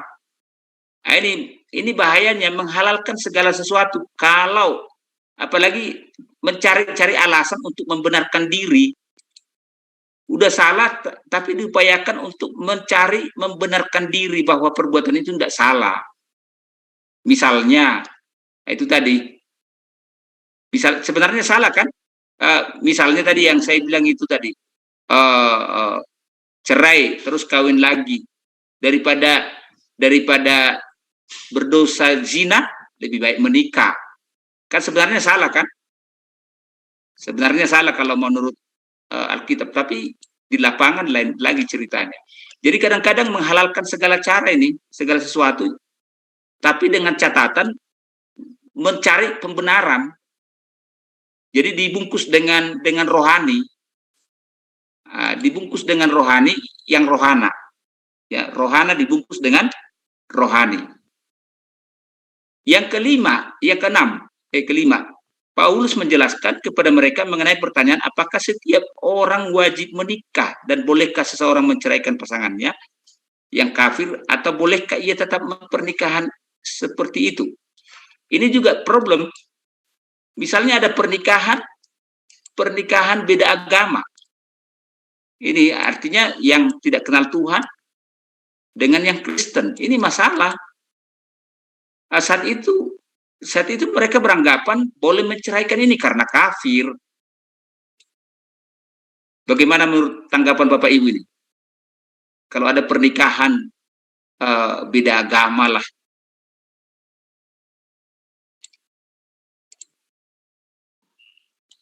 Beda agama. Pernah ini kesaksian seorang misionaris melayani di Afrika. Kepala sukunya itu maaf sampai menikah 7 kali. 7 kali. Nah, itu sesuatu hal yang lazim di masa itu, tidak tahu sampai sekarang. Kemudian dia mendengar Injil dari misionaris itu, dan dia langsung merasa bahwa perbuatannya itu salah. Maka kemudian istri kedua, ketiga, keempat, kelima, keenam, ketujuh diceraikan. Bagaimana menurut Bapak Ibu? Karena dia kafir tadinya, belum kenal Injil. Akhirnya karena mendengar Injil, istri kedua, istri ketiga, istri keempat, kelima, keenam, ketujuh diceraikan. Boleh memberi tanggapan, Pak dosen? Kenapa? Boleh memberi tanggapan. Iya, silakan. Kalau saya melihatnya karena pertobatannya, dia menyadari dia sudah bersalah. Bagi saya itu tidak jadi persoalan karena dia sadar walaupun memang yang diceraikan pasti ada luka, tetapi dia kembali kepada istri yang sah. Namun tetap tanggung jawab dia sebagai orang yang dia harus, konsekuensinya itu tetap bertanggung jawab karena mungkin ada keturunan yang dia harus nafkahi, dia harus memiliki penghidupan. Tapi untuk bersatu kembali ke mereka itu memang itu sudah tindakan yang bagi saya tindakan yang luar biasa. Karena dia menyadari untuk hanya hidup dengan satu orang dan yang sah yang pertama kali dia nikahin. Itu Pak dosen dari saya. Ya, hebat ya. Dia pilih istri pertama bukan istri yang terakhir. Kan lebih mudah kalau yang terakhir biasanya. Tapi memang dia tanggung jawab untuk istri yang diceraikan itu. Tanggung jawab menafkahi keturunan yang sudah dilahirkan dari istri kedua sampai ketujuh. Itu kesaksian seorang misionaris di Afrika. Ada di NTT itu ya, Kristen masuk viral itu di NTT itu kalau tidak salah, kepala desa kah dia tawan yang banyak istrinya itu. Viral itu sempat ya. Kristen kaget saya. Sampai ada 12 itu kalau tidak salah. 12 ya Kristen. Malah dia dianggap tua-tua adat juga malah di situ. Wah, luar biasa ini. Pak Angki yang memberi jawab ini sama Pak Rodi. Itu sungguhan, saya lihat viral itu di media sosial videonya. Itu kayaknya kalau tidak salah itu disorot oleh televisi tuh. Ada televisi yang menyiarkan. Ya, itu lebih Kristen semua itu. Nah, itu dipakai semua malah. Itu bingung juga itu kan. Bukan 1, 2 toh, jadi sampai 12. Wah, luar biasa dahsyat itu. 12. Malah dia si laki-laki itu orang terhormat, malah dihormati banget. Ya apa cara menghadapi gitu kan? Ya, banyak sekali studi-studi kasus yang terjadi di lapangan yang kadang-kadang kita susah untuk apa namanya mengatasinya, Bapak. Dan dari peristiwa itu saya lihat diceritakan bahwa semua rumah tangganya rukun-rukun aja, baik-baik saja, fine, tidak ada yang jabat-jabat istri pertama dan kedua. Malah akur dibilang. Ya, luar biasa itu. Itu Kristen loh, bukan Islam ini. Sampai 12. Pernah dengar ya Pak Ibu ya? Peristiwa itu. Pernah dengar? Viral itu di media sosial. Saya kira ada yang mendengar. Pernah ya? Yang dari NTT ini pasti tahu mungkin. NTT. Yang paling muda umur 28 tahun. Iya, betul itu kan? Bukan hoax kan? Iya, betul. Iya. Yang berikutnya kita lanjut. Yang keenam, jemaat Korintus membiarkan diri mereka dikelilingi oleh penyembahan berhala dan adat istiadat yang berhubungan dengan hal itu. Di Korintus juga ada kasus ini penyembahan berhala. Ini juga masalah juga ini di gereja sekarang ini juga. Kalau mau jujur, ada berhala-berhala juga kan di gereja. Jadi ke gereja tapi masih megang jimat-jimat juga kan? Ada gitu juga kan, Bapak Ibu? Beribadah ke gereja tapi pegang jimat. Ada Bapak Ibu ya?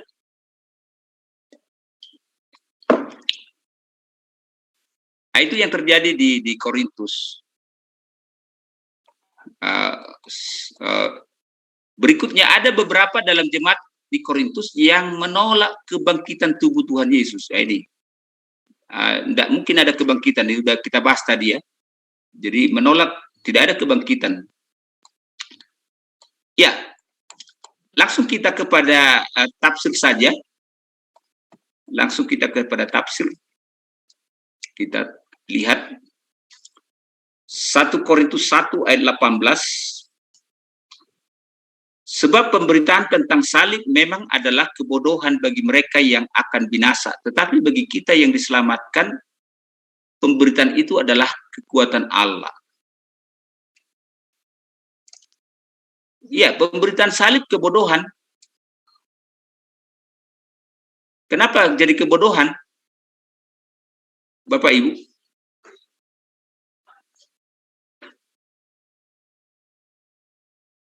Mengapa jadi satu kebodohan? Bagi mereka yang akan binasa.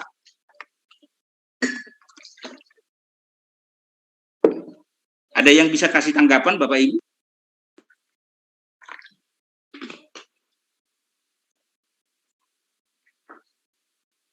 Ada yang kasih tanggapan?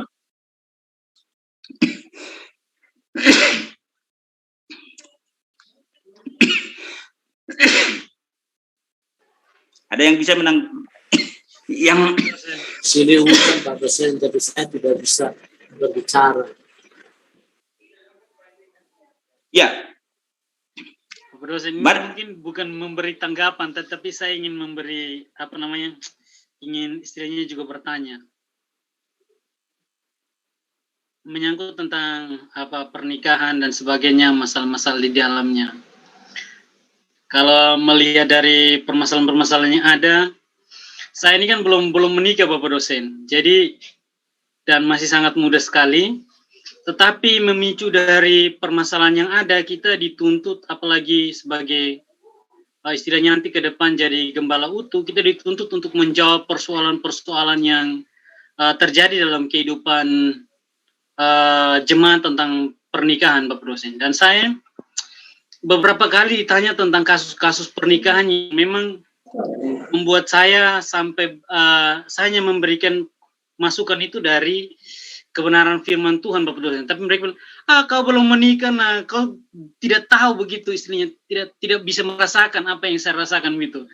Nah itu gimana Bapak Dosen kita menghadapi hal-hal yang seperti itu? Dan ada juga tudingan-tudingan kalau belum menikah nggak boleh pelayanan untuk pernikahan atau pranikah.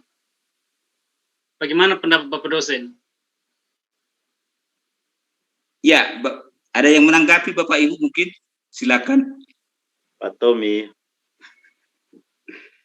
Ya ini kita muda sama-sama ya, jadi ya di sisi lain kita juga harus mengenal diri kita, siapa diri kita. Karena secara etika itu kan memang kalau kita belum menikah tidak bisa melayani yang namanya pernikahan, ibadah pernikahan yang misalnya seperti itu, dan konseling pranikah. Ya memang masalah ilmu kita sudah bisa, untuk ilmu pengetahuan ya kita siap, tetapi di sisi lain kita juga sedang diperhadapkan dengan etika, jadi ya kita harus pahami itu. Dan kalau misalnya ya seringkali terjadi dalam gereja seperti itu ya Pak Tommy ya, jadi kalau misalnya ada orang yang bertanya seperti itu, lalu kita sudah memberi jawaban sesuai dengan firman Tuhan, dan terus dia bilang, kamu belum tahu apa, ya sudah, jangan tanya ke saya. Orang yang berpengalaman saja. Karena saya sudah berusaha untuk menjawab sesuai dengan apa kata firman Tuhan, tetapi kamu terus masih ngotot seperti itu, ya sudah, cari orang yang berpengalaman untuk bisa bertanya ke sana. Ya begitu Pak Tommy. Jadi Paulus aja nggak nikah tapi berbicara banyak tentang pernikahan. Nah itu sebenarnya saya mau bicara itu, ya sudah kamu cari orang lain, tapi kan tidak mungkin Pak saya bicara begitu.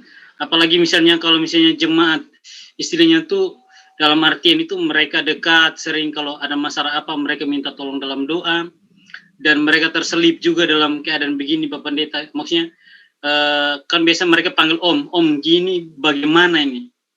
Ya kita cerita terus selesai, itu mungkin karena tekanan mereka yang mungkin sangat keras, dan ketika kita menyuruh mereka untuk mengampuni dan sebagainya, itu mungkin bertolak belakang dengan keinginan mereka, sehingga ya begitu Pak. Makanya saya bilang ini nih bagaimana jalan keluarnya Pak, begitu. Ya Pak Tommy. Kalau etika ya kita tahu Pak.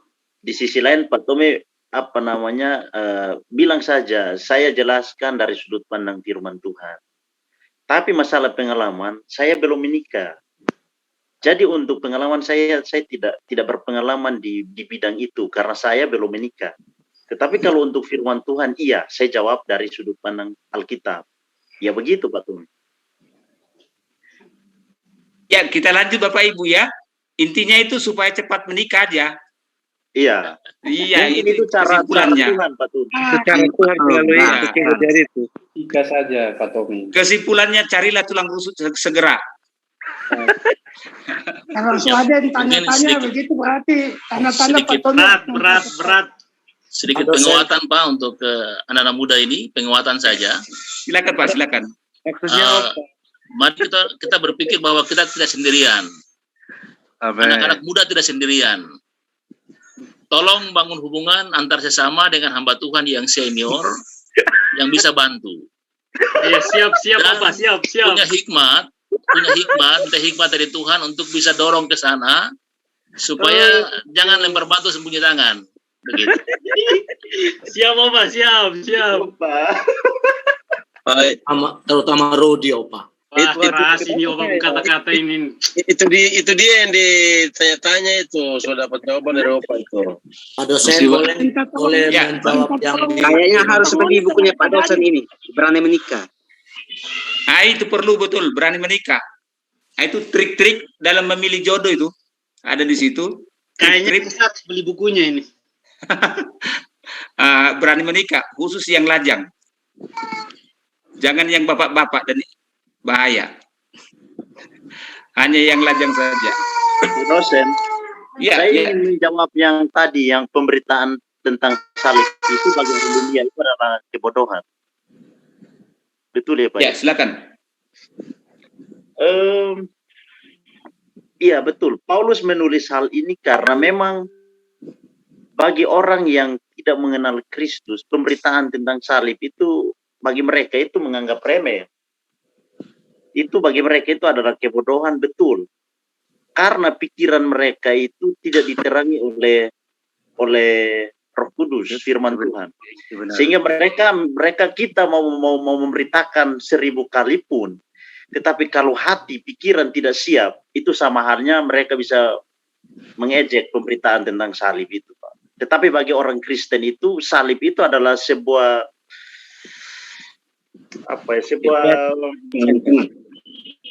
untuk menyelamatkan manusia, dan salib itu memang penting bagi kita orang percaya. Tetapi khusus untuk orang yang tidak percaya, pemberitaan tentang salib itu iya memang sesuai dengan itu adalah kebodohan. Karena hati dan pikiran tidak diterangi oleh Roh Kudus. Ya, terima kasih Pak Dosen. Yang saya tahu dari ayat itu bahwa Paulus sedang bicara tentang orang-orang yang tidak menerima Kristus. Ya, baik orang Yahudi maupun non-Yahudi. Tetapi yang mereka percaya Kristus itu kekuatan, Injil kekuatan Allah. Tetapi kalau untuk mereka yang tidak menerima itu menganggapnya sebagai kebodohan. Jadi ya Ada konsekuensinya di balik semuanya itu kalau tidak menerima Kristus itu. Karena keinginan dan pikiran mereka sedang dikuasai oleh keinginan duniawi. Makanya itu menurut saya. Ya, Bapak Ibu, saya berbicara. Jangan lupa ketika kita memahami itu ayat tersebut, ayat 18, jangan lupa dengan kaitannya ayat 22. Mengapa salib itu kebodohan? Karena ada dua gap ini, dua gap. Gap pertama adalah bagi orang Yahudi menghendaki tanda, bukti. Bahasa Yunaninya itu, tanda itu semeion. Harus ada bukti. Mana buktinya? Ketika berbicara tentang salib, harus ada buktinya. Apa buktinya? Sementara bagi orang Yunani itu hikmat yang bisa diterima akal sehat. Jadi sehingga ketika berbicara tentang salib itu jadi kebodohan bagi dua golongan ini. Bagi orang Yahudi, no. Bagi orang Yunani, kelompok Yunani, no. Jadi dua pola pemikiran yang terjadi di masa itu. Itu yang dimaksudkan oleh Paulus kebodohan. Jadi kebodohan itu adalah karena membandingkan bagi orang-orang di masa itu, orang Yahudi harus ada tanda. Kalau mau berbicara tentang Tuhan, mana tanda? Harus ada tanda. Kalau Yunani, pola pikir Yunani adalah dengan hikmat bisa masuk akal. Logika. Saat itu kan pemikiran di masa itu Helenisme sangat menjamur, sangat kuat. Lahirnya filsafat sangat kuat, berpikir logis, filsafat yang memang mengandalkan rasio semata-mata. Bukan berarti tidak boleh berpikir yang logis, cuma itu yang jadi masalah karena hal-hal rohani tidak bisa diterima oleh orang Yunani. Itu yang dimaksudkan oleh Paulus mengapa pemberitaan salib itu kebodohan. Jadi bagi yang dua golongan itu binasa. Jadi bagi dua golongan itu binasa. Tapi bagi orang yang diselamatkan pemberitaan itu adalah kekuatan Allah. Ya, kekuatan Allah. Malah disebut di bawahnya ayat di bawahnya apa yang bodoh bagi dunia. Di ayat berapa itu ya? Apa yang bodoh? Apa yang bodoh?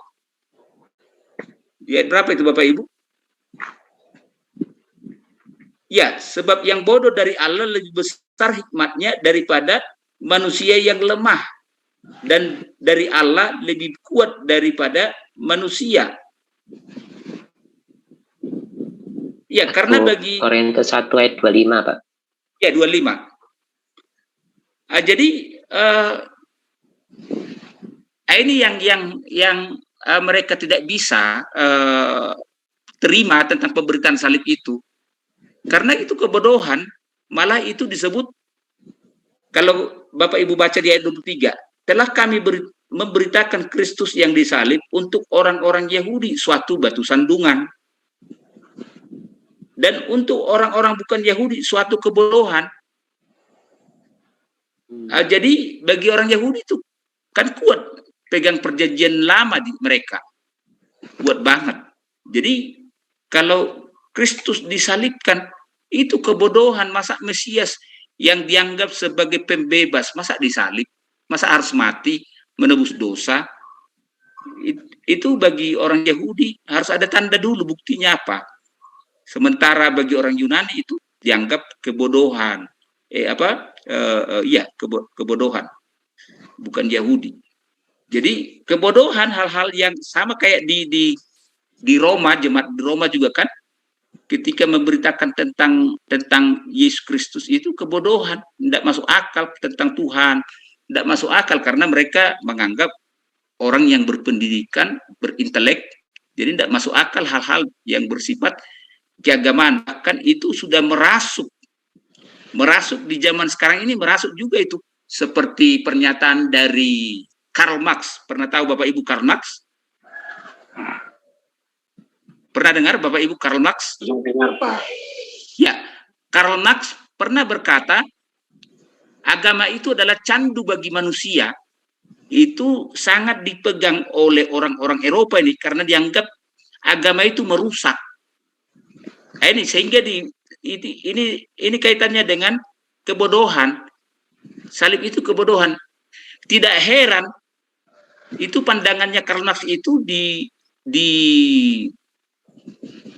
dipegang teguh oleh orang-orang Eropa, khususnya yang komunis, yang komunis. Kan itu kan seolah-olah untuk supaya manusia tidak beragama. Maka tidak heran di Eropa itu banyak gereja-gereja, gereja besar, gerejanya besar, tapi jemaatnya sedikit isinya. Pernah tahu Bapak Ibu ya? Ada di Jerman, di Belanda, di mana lagi tuh? Itu gerejanya besar-besar, tapi yang ke gereja itu sedikit. Makanya tidak heran pendeta di sana kebanyakan tidak bisa, walaupun gerejanya besar, tidak bisa full time sebagai gembala, dia harus part time. Karena untuk bayar pajak gereja aja kayak air, telepon, listrik itu tidak cukup. Kalau pendetanya tidak kerja, wah bingung. Ini tadi dirasuk oleh pemikiran tadi itu, agama adalah candu. Makanya tidak heran di gereja-gereja itu yang hadir siapa yang hadir? Yang tua-tua, yang muda-muda, happy yaya, happy yeye. Itu yang terjadi. Pengamatan dari hasil survei dari kalau pernah dengar nama Pak Herlianto, dia menulis buku gereja mau dibawa kemana. Nah, di situ dijelaskan bagaimana penelitiannya di beberapa negara di Eropa. Gereja banyak yang sepi, kosong, sedikit, sampai ada yang sampai tutup. Ya, ada yang berubah jadi diskotik malah. Bayangkan gereja jadi berubah diskotik, tempat yang remang-remang. Ada yang jadi museum. Ini hasil penelitian pengamatan dari Pak Herlianto, saya baca bukunya tentang keberadaan gereja. Ini tadi karena pemberitaan salib itu kebodohan. Jadi itu juga sampai sekarang merasuk kepada di masa sekarang ini. Jadi bersyukur kita Indonesia belum sampai seperti itu parahnya ya. Di Eropa malah awalnya di Eropa paling hebat kekristenan, tapi di Eropa sekarang ini menurun. Saya lupa siapa penulisnya itu. Saya juga membaca buku tentang dia mengupas tentang keberadaan gereja di Korea, yang mana kan dikenal gereja di Korea maju seperti Yonggicho dan gereja lainnya ada lagi. Itu ternyata di belakangan ini udah makin merosot, mulai merosot, ya, mulai merosot. Mengapa? Ini tadi ada justru karena hari Minggu itu merupakan hari libur, tak gandeng lagi hari Sabtu misalnya, justru itu dipakai jalan-jalan untuk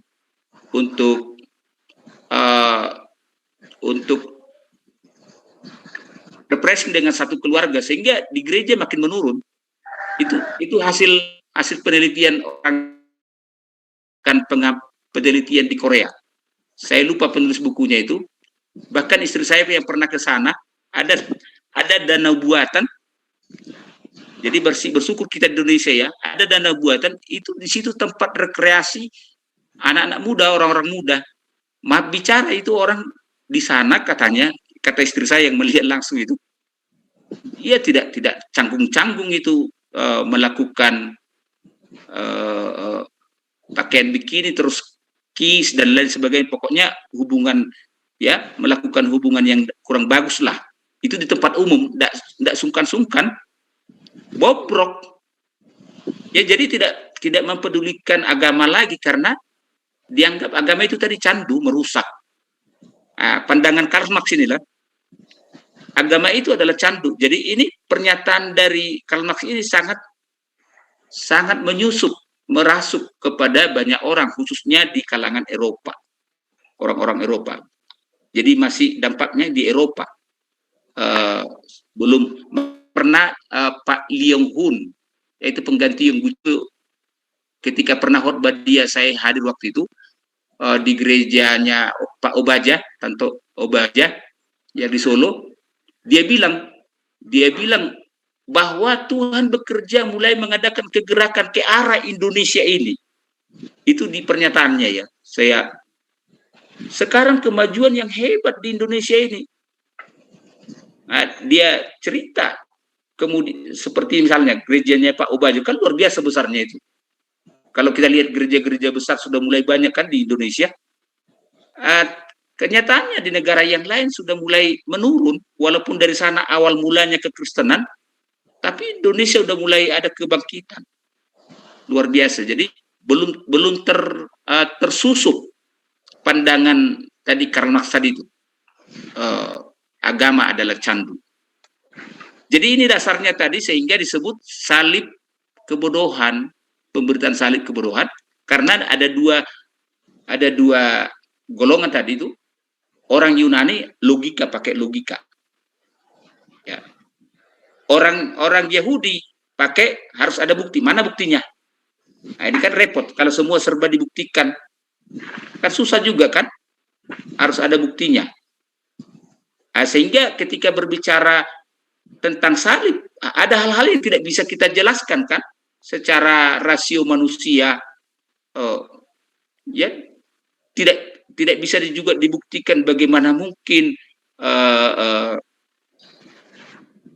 bisa orang bangkit dari kubur. Itu kan secara logika tidak bisa. Bagaimana mungkin orang sudah dikubur bisa bangkit? Itu susah, makanya dibilang salib itu kebodohan. Karena terlalu mengandalkan logika. Makanya di dalam Kolose pasal 28, hati-hatilah kamu terhadap filsafat yang kosong. Ya disebut di sana kan, hati-hati terhadap filsafat yang kosong, yang berbahaya. Ya itu maksud daripada Paulus, mengapa salib itu, pemberitaan salib itu kebodohan. Tapi bagi yang diselamatkan, yang membuka hati akan pemberitaan itu adalah kekuatan. Sehingga tidak heran yang bodoh bagi dunia dipilih Allah untuk mempermalukan kebijaksanaan, kepintaran dunia yang merasa bijaksana. Ya. Jadi kita lihat orang-orang biasa kan terlihat sebagai orang yang dipakai Tuhan, kelihatannya biasa-biasa, tapi Tuhan pakai dengan luar biasa. Nah, itu tadi buktinya, yang bodoh bagi dunia bisa Tuhan Allah pakai untuk mempermalukan yang pintar. Ya, ada kesaksiannya Einstein. Ketika dia diajar oleh seorang profesor di kelas, dia berkata, profesornya itu ateis. Dia berkata di kelas itu untuk mempengaruhi murid-muridnya di kelas. Dia berkata, Tuhan itu tidak ada. Kalau ada, mana buktinya, katanya gitu ya. Kita bisa buktikan Tuhan itu ada? Susah kan? Mana buktinya? Akhirnya ada salah seorang siswa menanggapi. Apa tanggapan siswa itu? Bapak dosen tidak punya otak, katanya gitu. Tidak punya otak. Kenyataan bisa Bapak dosen membuktikan bahwa Bapak dosen punya otak? Katanya gitu. Kasus buktinya Bapak dosen tidak bisa membuktikan adanya otaknya Pak dosen. Berarti Pak dosen tidak punya otak. Bingung dia, coba buktikan Pak dosen, mana otaknya? Akan susah itu menjawabnya kan? Itu muridnya itu adalah Einstein. Dia masih murid, sementara yang dia lawan itu adalah yang ateis. Maksud saya bahwa sulit diterima hal-hal yang bersifat seperti itu, yang rohani, karena tidak masuk akal pikirannya mereka. Makanya dibilang itu binasa, akan binasa. Ya.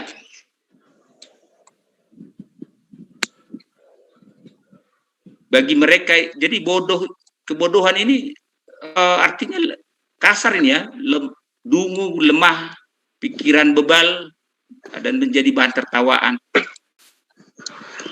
Makanya pernah kita lihat di Kisah Rasul pasal 4 itu ya.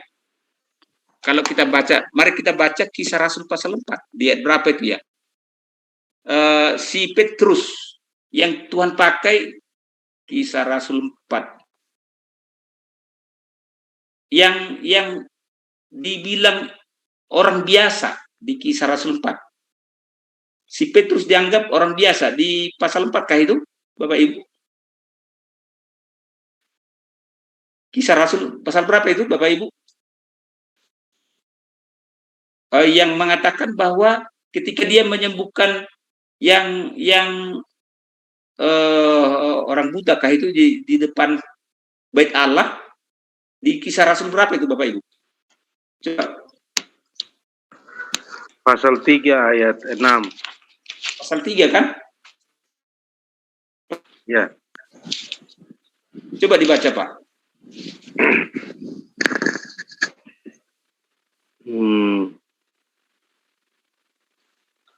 Pasal 3. Bukan itu. Orang biasa. Dibilang mereka kaget, heran melihat mereka orang biasa. Mungkin Pak di Kisah 4 ayat 13, Pak. Ya, 4 ayat 13. Yang di sidang itu ya. Iya, iya. Ketika sidang itu melihat kebenaran Petrus dan Yohanes dan mengetahui bahwa keduanya orang biasa yang tidak terpelajar, heranlah mereka dan mereka mengenal keduanya sebagai pengikut Yesus. Ya, Itu Bapak Ibu kalau lihat bahasa aslinya orang biasa, itu bahasa aslinya kalau Bapak Ibu cek di bahasa Yunani, ideotai. Ideotai, dari kata ideotai itu muncul ideot. Blow on. Blow on. Jadi dianggap Yohanes dan si Petrus itu orang blow on. Kalau ideotai itu kan IQ-nya 60 ke bawah kan.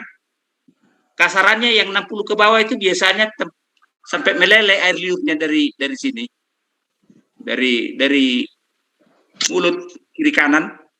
Itu yang dianggap golongan ideotai. Ideot.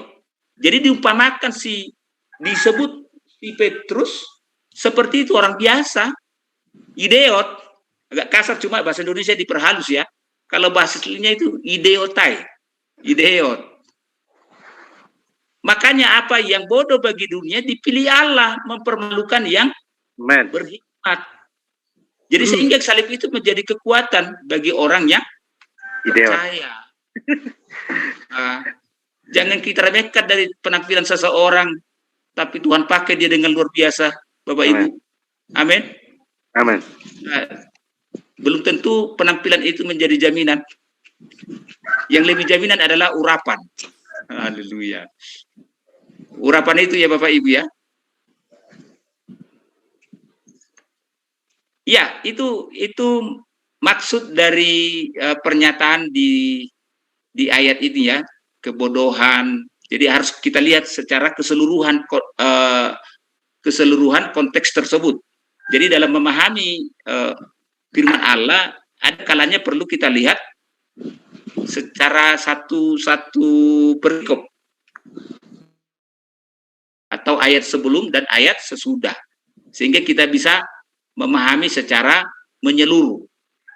Nah, jadi sehingga tidak penafsiran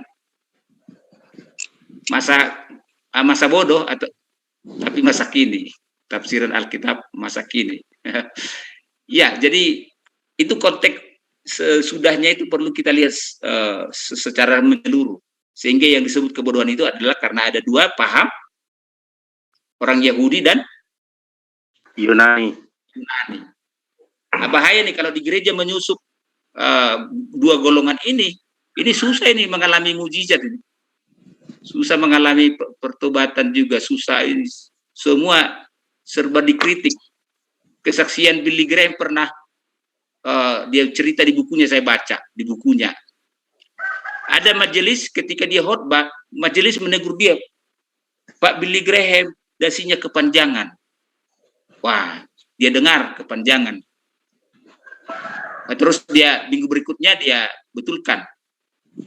Terus berikutnya lagi, minggu berikutnya ditegur lagi.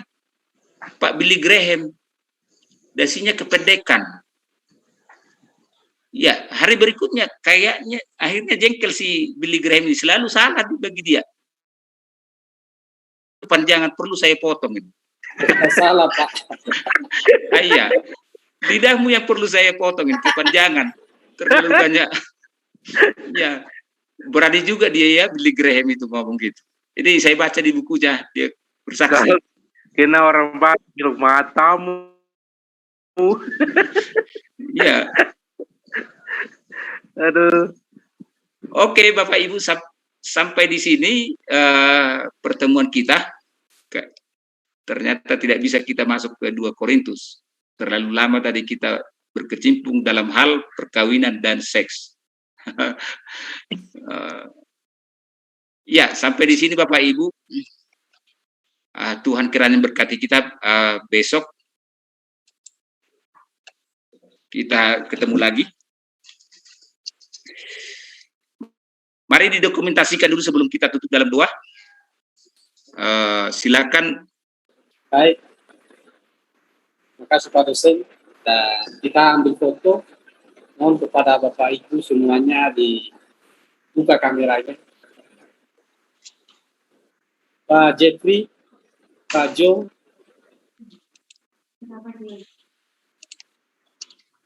Pak Sakaria ini cuma temboknya yang ada nih. Oh, udah penampakan.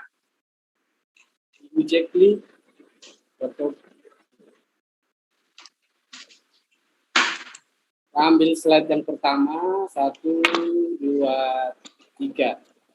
Ini ada 2 slide ya.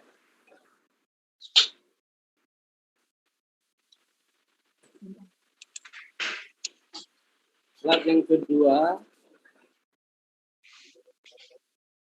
Pak Daniel. Pak Daniel dibuka kameranya. Sama Ibu Mai. Pak Jordin. Ibu Mai ngajar, dia tidak bisa. Diklat. Oke, 1, 2, 3. Sabar Bapak Ibu.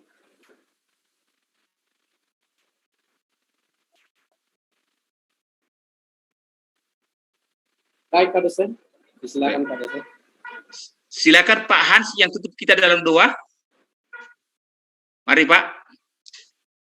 Mari kita bersyukur untuk semua dan kita tutup dalam doa. Bapa yang Kau terlalu amat baik dalam hidup kami, hanya ucapan syukur dan terima kasih, sembah dan sujud kami kepadamu untuk semua yang Tuhan izinkan kami nikmati lewat perkuliahan ini. Berkati kami semua mahasiswa yang mengikutinya, berkati hamba-Mu juga, Bapa. Benar kami berdoa secara khusus supaya hamba-Mu diberkati dengan kekuatan dan kesehatan, hikmat dari Tuhan. Amin. Balik kami bertemu di besok hari dengan tubuh yang sehat, dengan berkat-berkat yang khusus buat kami semua. Terima kasih untuk ini semua Bapak, teman-teman kami juga yang ada dalam perkumpulan kesehatan, tilik mereka, berkati mereka semua, supaya kami semua menikmati berkat Tuhan yang Tuhan janjikan buat kami. Pujilah Engkau Bapa, di dalam nama Yesus kami bersyukur untuk hari ini, mengakhiri perkuliahan ini. Amin. Amin. Terima kasih Bapak Ibu, Tuhan berkati. Jangan lupa absennya Bapak Ibu ya. Absen di classroom tolong diisi untuk bisa laporan ke sekolah. Ya, shalom, sampai ketemu besok. Tuhan berkati. Terima kasih. Tuhan berkati Bapak Dosen. Yesus berkati Pak Dosen. Ya, saya keluar Bapak Ibu.